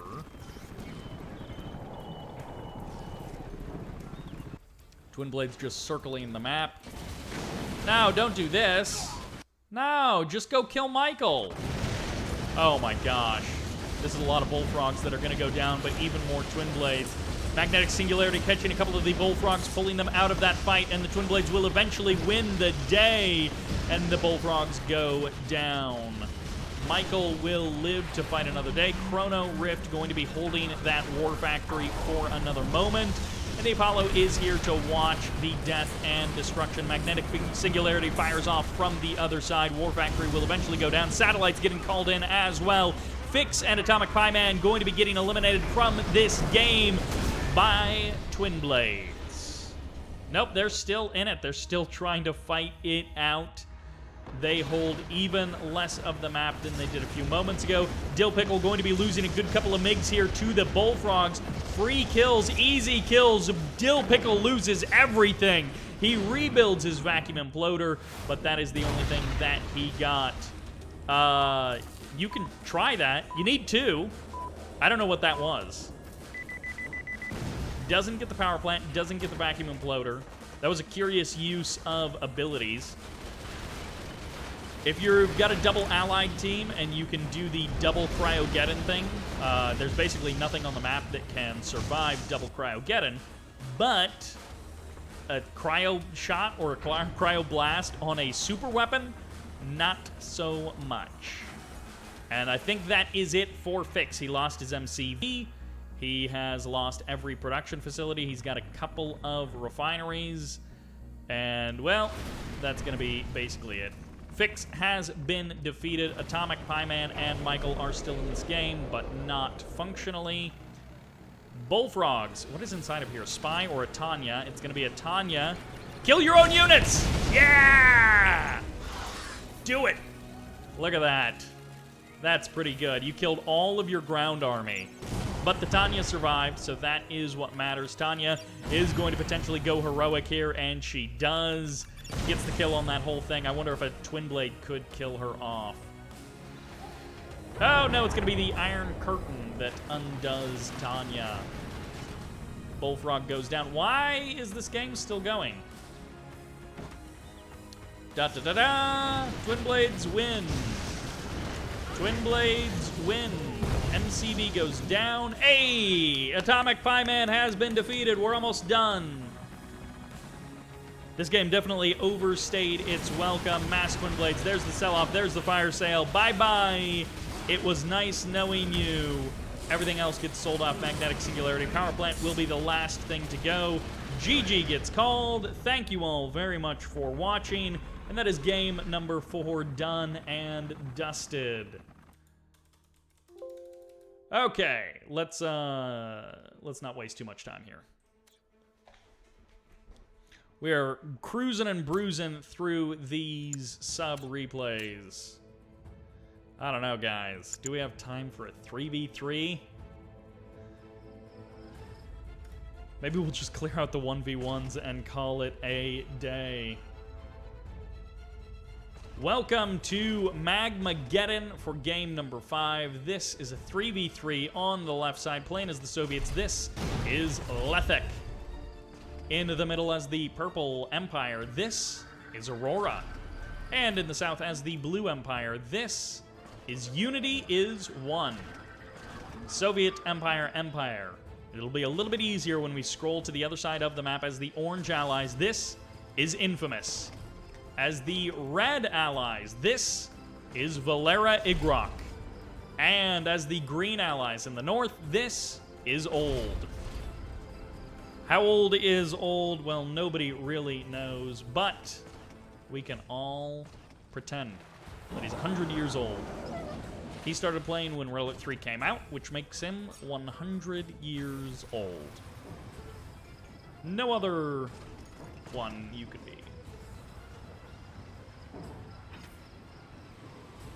All right.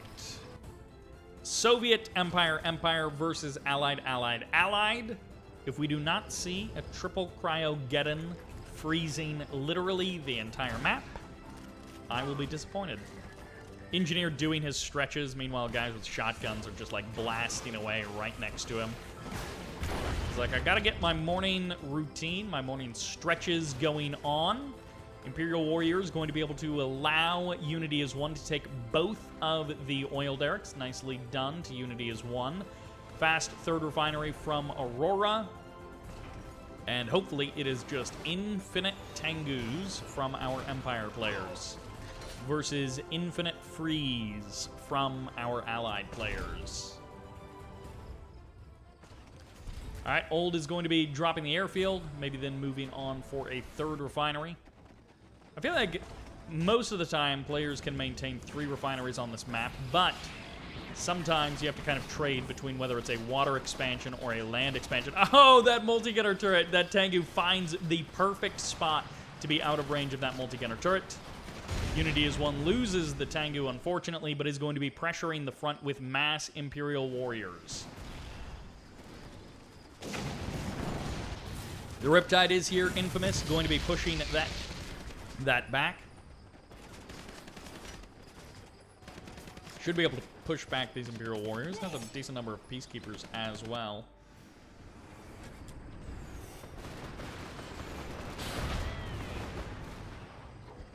Vindicator takes a bit of damage there, but ultimately no big harm. Riptide goes down. Infamous will need something else to break the front line of this attack. Unity as one is just kind of going crazy with the assault here. Hasn't taken a third refinery, took 2 oil derricks, and is like, go, go, Tengu. That's all I need. A couple of Tengus do go down, no transform. A couple of Tank Busters will be added into the mix for that base killing ability. Tank Busters survive the night. Ooh, and we got that power down on the multi-gunner turret, but it's back up and running now. Tank Busters going to be able to bust through that wall. Turning a bit messy in the north as Lethec loses the refinery. No, he's not going to lose the refinery. Aurora coming in with the save here. That the strikers are not so good against the multi-gunner turret, but that body block with that wall was great. Great move there. Old is going to be losing the Riptides, but the Vindicators are going to come through for some strike back damage. We'll be able to get the kill on all 3 Riptides. Nicely done there. A little combination from Lethec and Aurora to go for that. Tsunami Tank versus a Riptide, and that Riptide will trade pretty well out on the water against a Tsunami Tank. Of course, on land, it would be much less close of a strike. Engineer will be safe from that Stompy boy. Vindicators, on the other hand, will also be safe as that Apollo was absorbing all of the damage. Oil Derrick in the south has gone down, and so Valera decides to go for the Oil Derrick on the Unity side of the map. A couple of Tsunami Tanks ready to go up against that MCV. Lethec pulling back. So Tsunami Tank's going to completely force this MCV away. Go for the surround. Can he body block before it goes onto land? Oh, perfectly done!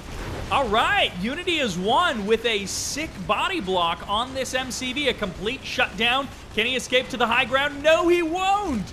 Perfectly done. Super well done. Super good job. That was great from Unity as one. He lost some Tsunami tanks in the process, but he killed an enemy MCV. It's going to be a trade back on the MCVs. Lethec loses his MCV in the north. Aurora is here with a couple of Tsunami tanks, goes for the crush, gets the Javelin Troopers, and it's going to be up to these Guardians to hold the line. There isn't a whole lot left on the map for Old. He's got 3 Guardians against all of this force coming in from Aurora and Lethec. If they just charged forward, they would win the fight against everything that Old has. Reinforcements coming in here. They wasted enough time, and now the Vindicators get kills on 2 of the Tsunami tanks. Going for the crush once again. He's going to get a couple of jabs and gets a couple of Peacekeepers as well, and it's going to be the push forward. Old keeping the front moving further forward, ever further forward, as he goes for the kill on as many tanks as he can. 4 Guardians with their guns brought to bear, but it's going to be too many hammers, too many Tsunamis, and Valera is not joining in on the fight. Strikers moving forward. Infamous has been defeated, so the 3 versus the 2. Old in the north is actually holding off really well against the combined forces of Aurora, but it's going to be the Tengu harass from Unity is one, and he is going to be doing what he can. He's going to completely wipe out the southern section of the map. The double harass as well is something that I think these players can't quite deal with. Multitasking is very difficult, and dealing with Tengu harass can be very frustrating. So Valera is going to be losing a couple of harvesters there, or at least they are going to be taken offline. Valera still has 2 working harvesters, so the income is not gone. But this is going to be a potential free expansion in the south for Unity. Vindicators come in. No real Javelin soldiers. It's all Guardian tanks. And it's funny seeing a couple of Bullfrogs with those point defense drones.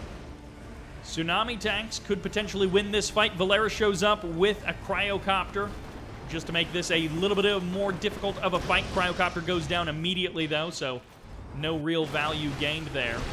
And these Yurii mini-subs, they don't get the kill. I thought they were going to go for the suicide on the airfield. Instead, the Vindicators get the kill. Valera narrowly keeping that airfield alive. Fully heroic Yurii mini-sub may have to sacrifice itself.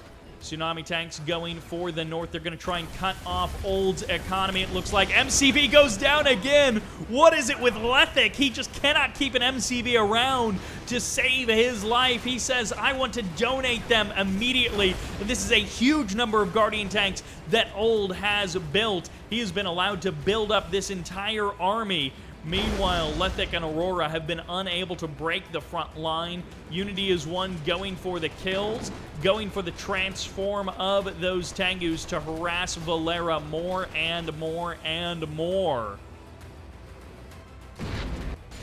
Guardian tanks from Valera find a weakness, find an opening in Aurora's base. No, not there! He deploys the power plant on top of that refinery. I guess he's worried more about power than he is about money, and if his MCV goes down, then he won't have to worry about anything, as these Guardian tanks, one will get crushed, a second almost gets crushed. Valera and Old, they're going to try and hold off in a 3v2, and if they can knock out one of these players, then they can turn it into a 2v2. Lethec hasn't done too much for the last couple of minutes. He's been getting his base camped and destroyed. 2 MCVs going down. Lethec has been defeated. Hands everything over to Aurora, who is getting jumped on by these Guardian tanks. A couple of refineries and a super reactor is actually really nice. Lethec has been defeated. Old's main base is completely canned as it just gets lit on fire and destroyed. Cryocopters shrinking down a KingKonG and going for the freeze. Valera calls off the attack, and this is a Tier 3 Mecha Bay that's about to go down. No more Tier 3 productions for you, Aurora. Although the Bullfrogs come in at the last moment, Lethec is not going to be able to save that war factory with his Bullfrogs handed over to Aurora. Old able to clear out some of these Vindicators. The MCV escapes out to the water. Guardian tanks clear out most of the base of most of the old base of Lethec. The Bull Rush will end 3 Guardians as this KingKonG presses on forward. Valera is going to get knocked back.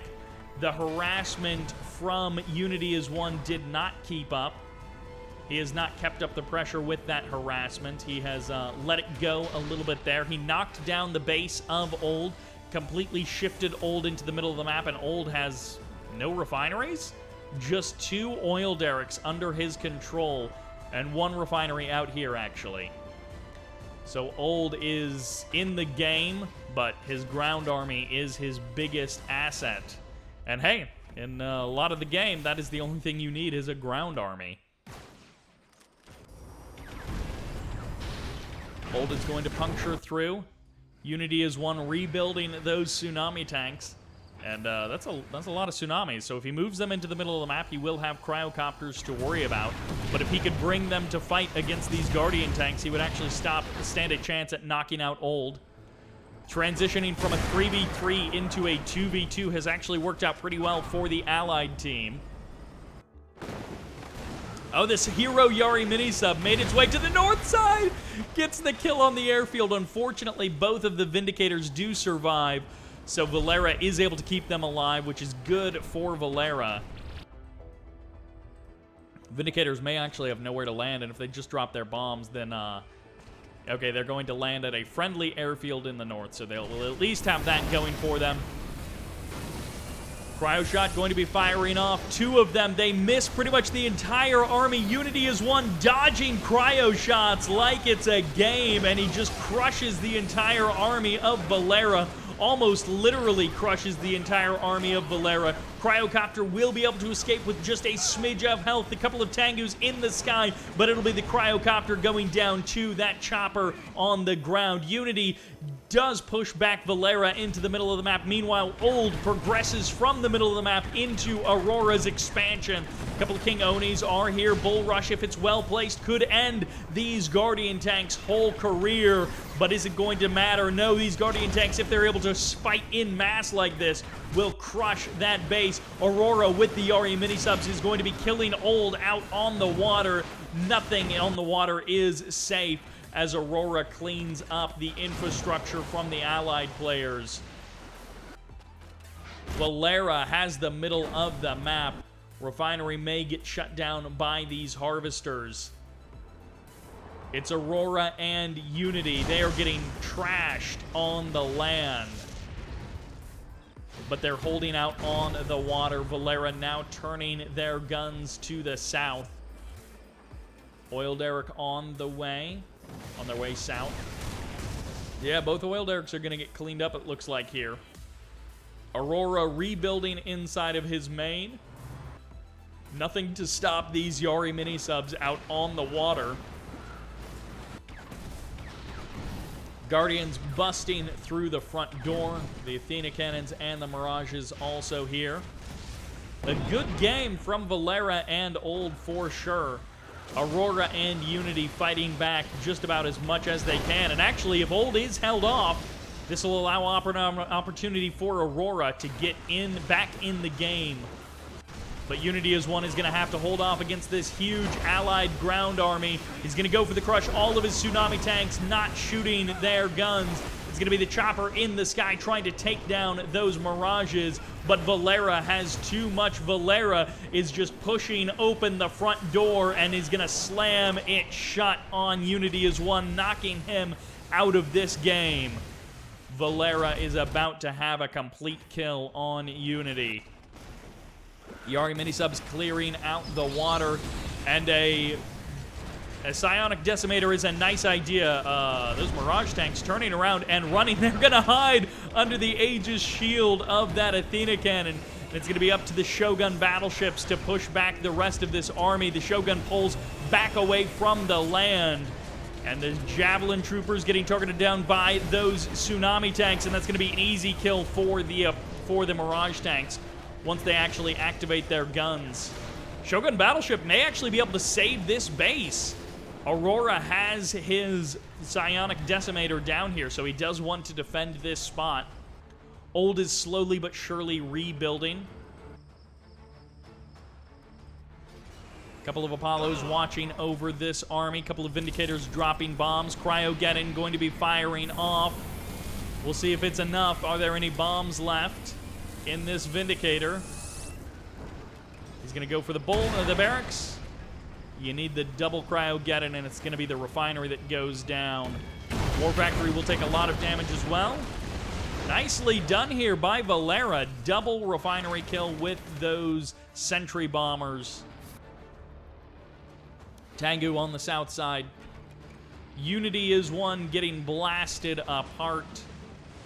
The sentry bombing run, not able to stop the Shoguns, but the Shoguns aren't too active on the map. Cryogeddon firing off.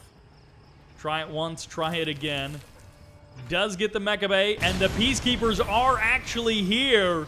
And he's going to get the power plant as well if he wants it. Valera pushing forward. Valera feeling like the MVP of the team on the right side. Old did part 1 of the punch through the team on the left side. The Peacekeepers weren't able to kill the power plant in time. Oh, well. 3.5 minutes on the clock for Aurora's Psionic Decimator. Valera could end it. Gets the freeze on that Tsunami tank. Get the kill. Don't forget. Don't forget. Where are you going? Sentry Bombers, I think, are going to go for the kill on the Psionic Decimator. Still a couple of minutes away. Vindicator bombing runs, cleaning up. No, he's going for the refinery. I'm pretty sure he had 4 Sentry Bombers. Gets the Harvester as well, just adding insult to injury. Vindicator's cleaning up one of the King Onis in the north. Tank Buster Surprise, actually able to clean up a couple of buildings in the north. Aurora finding the damage there. Tsunami Tank getting frozen down again. Tank Buster Surprise in the south from Unity is one. Will kill a Guardian tank. Move on. A couple of expansions coming up here for Aurora. A couple of extra ore refineries to be captured. Unity is one, has packed up his MCV and headed out to the water. What is this going on? That's a curious spot for a refinery to be. Right through the middle of the map, Sentry Bombers making another run. Killing off refinery after refinery, harvester after harvester. I mean, even if you don't kill the Psionic Decimator in one go, you could make a second run against it with these Sentry Bombers. Refinery goes down. Tengus are going to try and intercept. They're on a good course for it. Sentry Bombers are going to take a lot of damage. One goes down.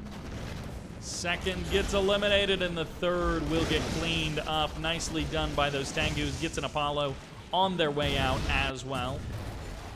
Shogun battleships working their way through those buildings. They're going to be pushing Old back even more. Tengu going for the harass. That Prospector off the line anyway. Unity is one getting back into this game. Mass Riptide from Valera going to be going all out against these Shogun battleships. How many Riptides does it take to kill a Shogun battleship? Well, let's see. Ramming speed gets activated, but the Tengus intercept, and it's going to be the shrink down as well as the Cryogeddon catching a couple of these Riptides. Friendly Freezy as it comes in, and Valera is going to push back this entire Empire Navy. Cryocopter is going to get dumpstered as the Tengus go for the transform. Cleans up 6, maybe 7 Cryocopters here, almost for free. One Cryocopter does escape, one Tengu does go down, but an even trade nonetheless. A happy trade for the Empire player. 30 seconds on the clock of that Psionic Decimator, and this Shogun battleship is going to go down. Not quite able to clean up that refinery, or maybe that refinery was never established, as it looks like. King Oni gets a kill on a Riptide. Psionic Decimator only 10 seconds away. Tanya was supposed to jump inside of one of those Sentry Bombers, I assume. Okay, it's going to be inside of that Sentry Bomber. And, well, let's see if Valera can pull it off. A lot of places to potentially launch this Psionic Decimator, and it's going to be here on top of the MCV. It's going to be on top of the War Factory as well. Gets the refinery, gets the power plant, does not get the Sentry Bomber, but the Tengus are here to finish the job. There's the transform. They go for the kill on Tanya. Nice catch, and the Vindicators, or the Sentry Bomber, will get off the deck.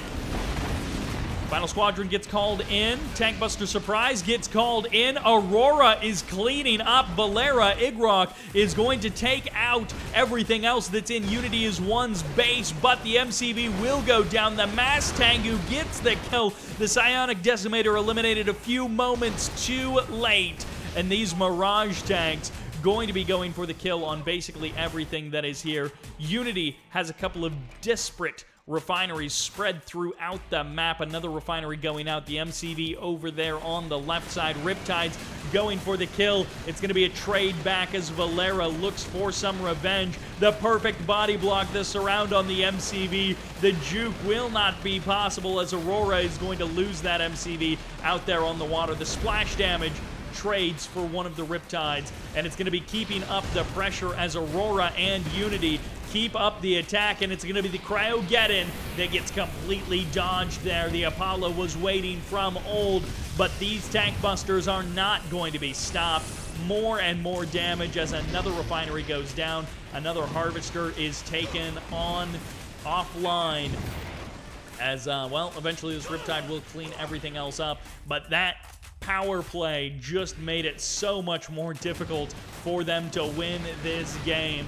Valera and Old were looking pretty good, but Aurora just punched right through absolutely everything, saves the Tier 3 Naval Yard, and gets the big transform there. Old has a decent army in the middle of the map, now traversing through Valera's old territory. This game has gone pretty back and forth. These definitely aren't the highest skill players, but they are well matched between them, and they are going back and forth in a active and entertaining way.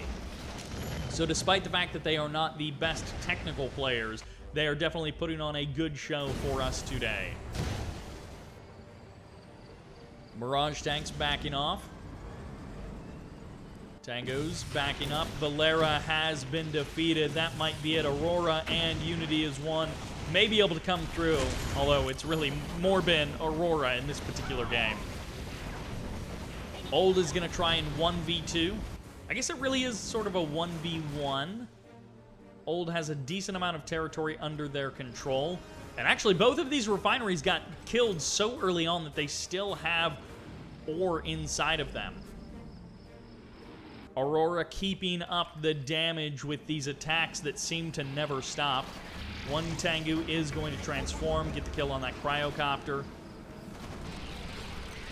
The rest of these Tengus go for the transform. They're going to let these bombs potentially do the damage for them and try and keep that Apollo off of their back. And the bombs are just going straight for the Apollo. If the Apollo gets off the deck, it will get cleaned up by the Tengus. Old and Aurora going at it furiously in this game. Between the two of them, they have traded so many armies, so many hits back and forth. Unity is one. Hasn't been super consistent with the Tengu harass, but it has come through clutch a number of times in this game. Unity is one has taken these far out expansions and then just put out a couple of units here and there. Not a ton of damage, but just enough of that harassment to keep him in the game, to keep him active, and, you know, doing that bit of damage, trying to bring Old down. Old has got a tough spot to be in, and he is still looking to fight this one out, basically tooth and nail. He is going to be fighting to the bitter end, it seems like.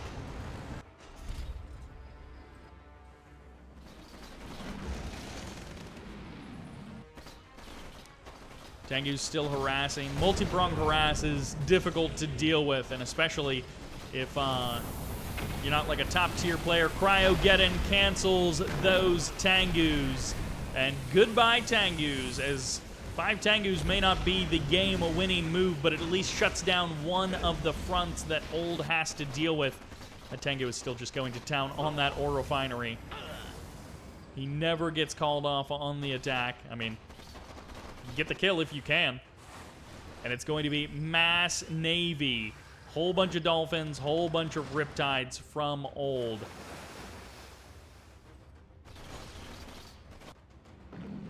Tengu's still keeping up their attack. Dolphins are going to go for the MCV. No, they're going for the power plants. Probably shutting down the naval yard would be the first target, and then the power plants after that are a fine target to follow that up. Aurora is going to be getting kicked out of the water, and a couple of Tengus out on the water is the strongest navy that Aurora has. That Tengu is going to give its life away. A couple of Tengus coming in from Unity is one as well.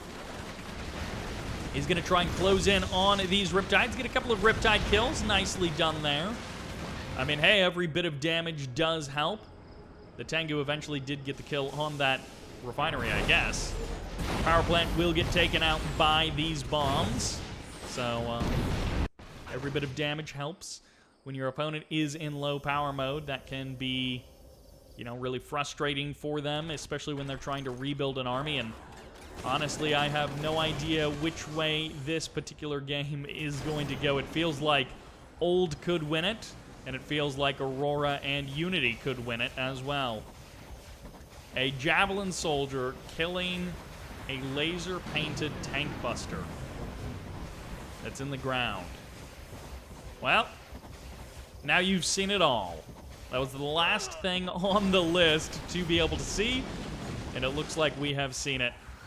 The naval forces of Old have mostly fallen apart. The Riptides were the only thing that could actually chase onto land, and they're kind of falling apart here. The Dolphins are going to be able to roam the map and get more and more kills, but ultimately that won't win the game. Unity is going to be losing a lot of these water expansions. There's a couple of Yurii mini-subs dotted around the map as well. Old has a huge column of infantry moving through the middle of the map. Riptide's going to be joining Mirage tanks, Guardian tanks, Assault Destroyer on the land attack. A couple of tank busters going to be going down there. Peacekeepers joining the fight. Tengu's cutting off a huge section of this infantry. Aurora finding the damage, but is not going to be able to fight against these assault destroyers. So that's something that you just can't do, is fight assault destroyers with these.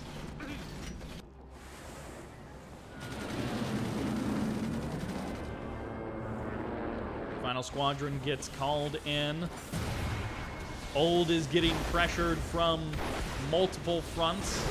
He still has his army in the middle of the map, though. The refinery does survive. Old does still have his old army. Unity has rebuilt the Empire army once again. Like the 4th rebuild for Unity.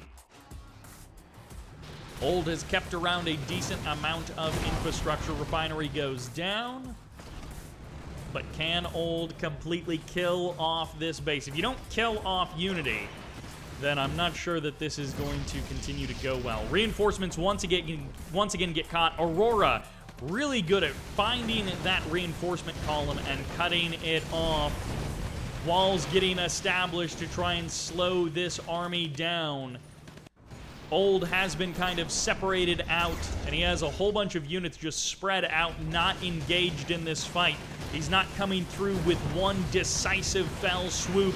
He needs to get on top of this Empire army and bring it down. Cryogeddon in pretty much the perfect spot there, going to force the army to transform. The other section of the army does get caught. 5 tank busters getting frozen, a couple of power plants getting frozen as well, and just finish the army and end it. But at the same time, Aurora coming in. It's going to be an Empire sandwich with Old in the middle. No one likes an Old sandwich, but this is as good as you're going to get. King Oni's come through. King Oni's get blasted. A couple of units do survive for Old, but Unity has weathered the storm. King Oni's going to commit to the attack. They will blast down that Assault Destroyer, and that's the GG. Old takes the L there and leaves the game. Aurora and Unity get the win there in a very long-feeling 3v3, and that will do it for that game. Again, a very even match, kind of a 3v3. And, well, this next one will hopefully be a bit shorter, a bit more action-packed, but we shall see. Welcome to Cabana Republic for game number 6. On the left side, as the orange, this is KingKonG. And on the right side, as the blue empire, this is K. We've definitely seen a handful of familiar faces in this particular showcase. Feels like I ran into a couple of blocks of replays where people submitted multiple replays. What are you going for? Okay. This looks really specific, and I don't know why, or this is just a full-on goof mode game. And, okay, this is going to be an airfield, but is it an MCV move airfield? He is triple walling his refinery. This is a ton of cash. There's the Apollo. There's the tier 2. All right, this is a goofball, full goof mode kind of a game. Poor K. K thought this was going to be a normal match. He doesn't know what is about to head his way. He's going one defender. He may need more than that. We'll see what he's able to do. MCV hasn't packed up. It hasn't been shrunk. I don't know what this build is. What is this build? Second cryocopter and then shrink? No pack up still. Okay, there's the pack up. Shrink. Now cross the map. Double shrink just for the fun of it. Oil derrick does get captured. I mean, might as well take the second oil derrick as well. Okay, he already is. K is going to try and split up. Keeping the second barracks around isn't a bad idea, even if you only get like 1 or 2 tank busters. 4 defenders. They're not switched over. Okay, there. It switches over into anti-air mode. Second one online. This is a lot of defenders. The power plant is exposed, though. The more defenders you have, the more power plants you need. The more spread out you typically are, the harder it is to keep all of the power plants alive. KingKonG bringing the pressure. He's got the cryo plays. He's got 2 cryocopters. I thought he managed to sneak out a third one, but he did not. Imperial Warriors, of course, can't do anything against walls. You have to wait for the tank busters to get there. It won't take them too long to bust through those walls. Unpack your MCV and go for the airfield. Multi-gunner turret would be nice as well, but I'm not sure how much he can actually afford. He might have to just sell off the airfield on the other side of the map so he can afford a little bit more. You need the airfield on this side of the map to go for the refuel of your Vindicator. I guess he can wait. Oh, no! He messed it up. And the Vindicator takes a bunch of damage there. It crosses the map. There's one freeze. You got to change targets. No tank busters. No tank busters to open up that wall. That might be a mistake from K. One tank buster would allow him to break open that wall. Multi-gunner turret does get established. And, okay, there's the barracks. K is going to... Oh, he sells off the barracks immediately. He just wants the Peacekeeper. No airfield on this side of the map, so he's going to try and do this without the Vindicator being that consistent bombing run. He's going to try and just do this with multi-gunner turrets, and it may work out. Cryocopters come back in. They get the freeze on that Imperial Warrior. He needs to shut down that barracks. The MCV is going to escape. There's the low power mode for KingKonG. His MCV got sold off, and it got captured. K with a blue engineer there, completely dumpstering KingKonG. That's the GG. That's the lights out. What a play there from K. He captures his opponent's MCV. What a hilarious move. I guess technically KingKonG could get the win, but if K builds like 4 tank busters, it's basically over. The game freezing, which is doesn't normally happen if you're not fast forwarding. The cryocopters can still get the win here. And as long as... Nah, I feel like the Defender VXs are going to make this difficult. There's the sell-off. Okay, so he gets the cash back. I love that he's still got this engineer here. Honestly, sending the engineer south along the edge of the map. Oh, he snuck out of barracks. That's perfect. That makes it basically impossible. If KingKonG didn't have to deal with the Defender VXs, Because there's no Empire infantry that shoot up. And now there's no way to build anything else. So it is, they both, what you see is what you get. They can't build anymore.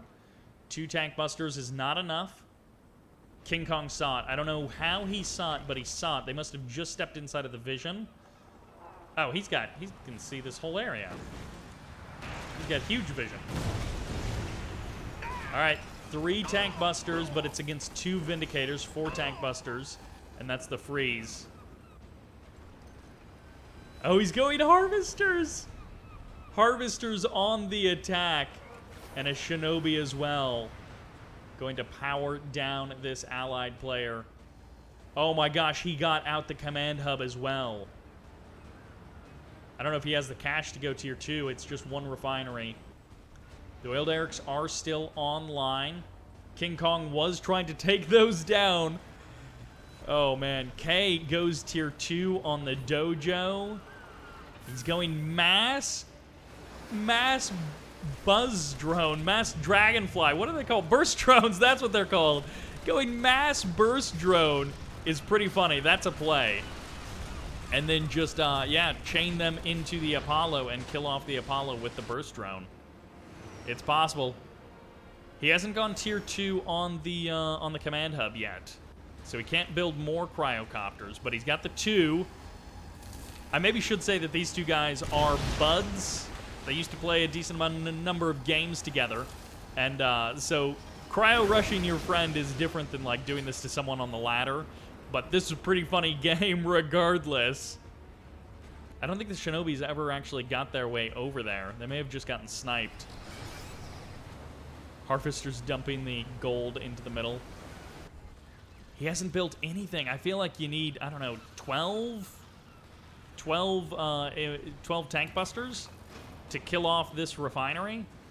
Because the Vindicators are going to take a bunch of them down. It is just mass burst drone.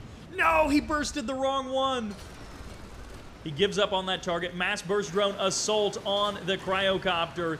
And he's going to just take them and sacrifice them. Engineer does get sniped. Nicely done there by KingKonG. And he's going to slowly but surely kill off the Allied Air Force with burst drones. The cryocopter is almost done. Oh my gosh, this game absolutely ludicrous. As these harvesters are crossing the map, the tier 2 was purchased, so more cryocopters are possible.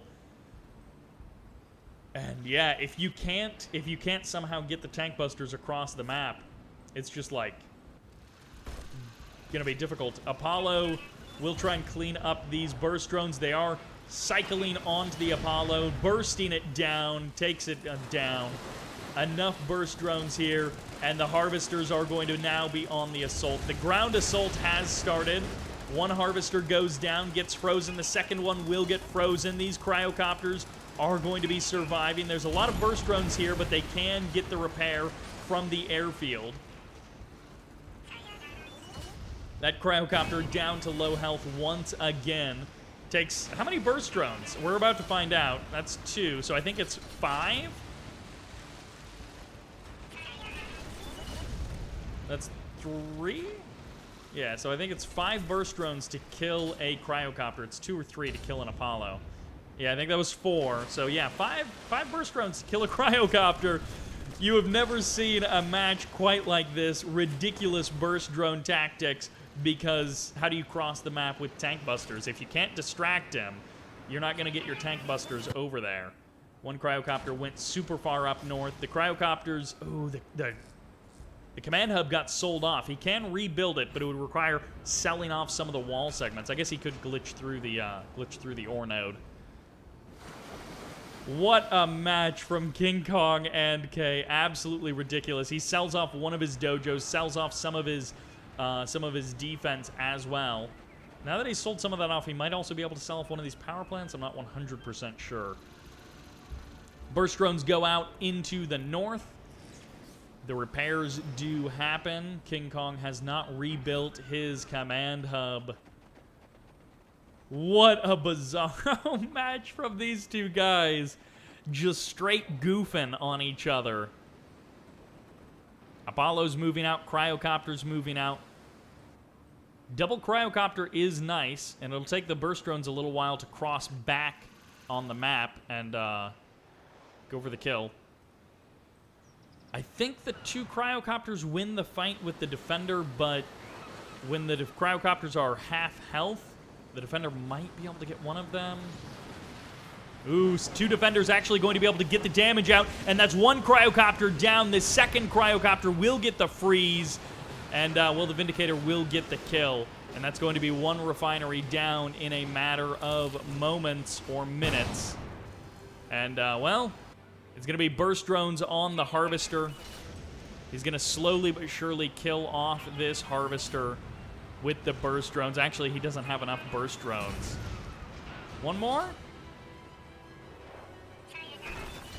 Hey, he gets the Harvester, kills it off. He's going to surround the refinery. 1 power plant down. Burst drones trying to come out, and the Apollo will go down to that. Doesn't take a wall segment with it. The fortress wall does stand strong. The burst drones now can take out the Cryocopter. Last burst drone to get the kill on the Cryo, and KingKonG, I think, has done it. There we go. The Cryocopters go down. The power plants do survive. And, eventually these Imperial Warriors will go down. They can't bust through the walls, and they can't reach any of the other structures. And the burst drones, I guess, will kill off the Vindicator? I'm not actually sure where this one goes. I mean, if you sell off the refinery, then you definitely don't need all of the power plants. But you need the Harvesters to be able to go out on the water. What a goofball match from these guys. Ooh, burst drone. He's not going to get the heroic. He almost got... I thought he was going for the heroic, but he's going for the one that he can try and catch. Is this tank busters? No, it's burst drones. Yeah, I feel like sneaking the tank busters out is the only way to kill the refinery. I guess you could keep killing the Harvester off again and again and again. This must have been, like, so stress-inducing for these guys to play because they both have such limited tools. This is one of those situations where K has the better economy technically, but it doesn't really matter because all he's had for basically this whole game has been the barracks. Heroic Vindicator is back up to full health. Burst drones are going to be able to attach and take down one of the Vindicators. The other one will be going down eventually as well. Ooh, the Apollo is able to clear out most of the burst drones there. The burst's not able to take the Apollos down, and KingKonG gets through the fight once again. I think K is hoping that the Imperial Warriors will stack up and then KingKonG will go for the kill and it'll splash down the walls or something. But this, like, single Vindicator bombing run against the power plant, it is going to take a long time to kill that power plant off. But K can't get any tank busters out. He did manage to sneak an engineer. He's trying to get out tank busters. Oh, he goes for the repair on the power plant. He's just keeping these Vindicators busy. And, I mean, if he can keep the Vindicators busy and get the tank busters across the map, that's, like, his only way to win. But as long as the tank busters get spotted when they're crossing the map, they will... All right, Harvester is going for the kill. He's going for the mass crush. He's going to be able to take out a number of these Imperial Warriors, but if they get the kill, that's a win for the Imperial Warriors. Harvester... KingKonG is trying to decide. He doesn't have oil derricks, unlike K, so if he loses all of his Harvesters and he can't rebuild it, then that is lights out for him. Vindicator is going to be able to clean up more and more of these Imperial Warriors. And this is just... I cannot even believe this game. More and more Imperial Warriors going down. But it takes a little while for the Vindicator, with one Vindicator, to be able to clean them up. K is trying to formulate a new plan. He's trying to batch units and hide them along the side of the map. And then send them in quite suddenly with an element of surprise. He's going to mass burst drone these Vindicators, try and keep them on the deck. And he's actually splash damaging the airfield as well, so this is worth way more than just killing the Vindicators. Killing the Vindicators is nice, but he's going to get the airfield. Oh, no, he needs like one more. Oh, no. K, inches away from victory. Inches away from defeat, as this tier 2 is going to be coming up, and he's going to have more cryocopters to worry about. Oh, my gosh. KingKonG. So close to losing this game. The harvesters are too far away. It's going to take them forever to get over there, and KingKonG has already started the repair. He's got that repair mode active. Oh, the wrong burst drone gets activated. The Apollos shred the rest of them, and basically all of the air units survive. The harvesters are going to get targeted down, and these heroic Vindicators can slowly but surely kill these harvesters as they cross the map. And harvesters kill buildings so slowly. Oh my gosh, KingKonG might actually be able to do it. K was never able to cross the map with any kind of tank buster army to kill off that harvester. It's been a really close one. Absolutely ludicrous. And unfortunately for K, KingKonG has rebuilt. All right, this is the opportunity. So he's distracting with the Harvester in the south. He gets the kill on the Harvester with burst drone, so that's good. Honorable Discharge damages the airfield a little bit, which keeps the attention of KingKonG down in the south. Man, these Harvesters, they take so many bombs, which is a different kind of a balance choice. You don't want the Vindicators in a normal, like, 1v1 to kill off the Harvesters super easily, because it makes the Vindicators too strong. But in this situation where the Harvesters are killing off the Vindicators, you want the Harvesters to die more quickly. All right, Tank Busters are starting to cross the map. They're still a long way away from winning this game. Burst drone production has been resumed. I think, yeah, KingKonG has sort of realized. I'm not actually sure if it takes 2 heroic Vindicator bombs to kill a Tank Buster still. Okay, so no, it's one each, regardless. And yep, when you've got multiple Vindicators, it's basically impossible for him to cross the map.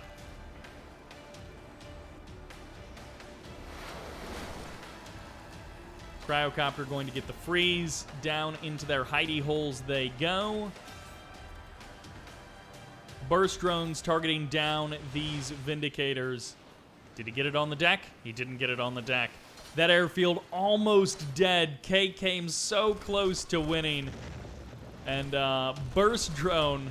These guys very well may have been like on voice chat as well over the course of this game. They may have been talking back and forth and just laughing about how dumb this game is. Vindicator making its square pattern. There's the refinery. There's the power plant going down. Sells off the barracks, and that is basically lights. One of the defenders, neither of the defenders go down. That's actually surprising. I thought one of them would go down to the Vindicators. One of the Vindicators does go down. Tank Busters made their way across the map. They got the kill on the refinery, so that is that. No more income, so sells off that command hub down below. Can get out one more, but with no place of income. You can't tech up to tier 2 unless you already have that cash in the bank. So I think that is going to be it. Oh, he's going to sell off the walls. I guess that is one place. This is like the bank, right? You've stored all of this money away, and now you're just going to get $5 back at a time. KingKonG, he's got 1,200 bucks. I think tier 2 is only 1,000, but the cryocopter is 1,800, so I don't think he can get enough to rebuild a cryocopter. But he can potentially sell off the command hub, get some cash back. He's even going to heal it up so he gets maximum cash back for that command hub. That's pretty funny. Still one harvester just working away, producing more and more harvesters. Gonna try and cross the map. Vindicators are here. Oh, if he sells it on the land over here, he'll get a Peacekeeper out of it, which might be useful. Tank Busters can't reach it. All right, Cryocopter comes in. One Defender Corps is down. Yep, both Vindicators did survive, so that is good. KingKonG, I think, can take it. K is going to make one last attempt. He's crossing the map with his Harvesters. 3 grand left in that ore node. We're almost at depletion. We have gone to the point of depletion. No way to kill the air units. You got to just go for the kill on the airfield. If you can kill the airfield, then there isn't much left. Prospector is going to get targeted down. Imperial Warrior trying to close in. 2 Prospectors are here. One of them does get shrunken down. He's going to try to escape with it. Could have potentially got partway across the map before the full-size resume. There's the kill of the 2nd Defender Corps, and that is sort of the last piece of the puzzle for KingKonG. He should be able to do it from here. He may need to shrink, he may need to freeze down these Harvesters to make sure that they don't kill his Peacekeeper as soon as his Peacekeeper spawns in. There's the shrink of the other Harvester, gonna be able to freeze them down. And the Harvesters will be annoying over here, but it will take them a long, long time. They almost got that Vindicator. Oh my gosh, 3 Harvesters actually kill Vindicators pretty quick. He got the Vindicator! Are you kidding me? 3 Harvesters kill a heroic Vindicator. How many bombs can you drop, bud? The Peacekeeper gets out, though. That's the sell-off. The Imperial Warrior is going to go for the kill, and he's going to get frozen. No! Moments before KingKonG activates the shield as well. So that's going to be the end of that Imperial Warrior. And the oil derricks are nice, but if you can't get out that last... Oh, and it doesn't matter. As long as the Vindicator has 2 bombs, it really doesn't matter. Cryocopter is good enough. KingKonG is going to be able to do it. Even sells off the airfield, it looks like. And it's going to be down to the power plant. Oh, actually, these Harvesters, they have a chance. If the Cryocopter is distracted by attacking other units, he empties the buildings. He's going for it. The power plant on the other side of the map, down to about half health. It does take 1 Cryocopter a long time to freeze a refinery. It should still be KingKonG's game. There it is. That's the win. GG gets called, and KingKonG takes the win. Are you kidding me? K loses it there. And that will do it for this subscriber replay showcase. I hope you enjoyed it. Thank you all very much for watching, and this is Cybert signing out.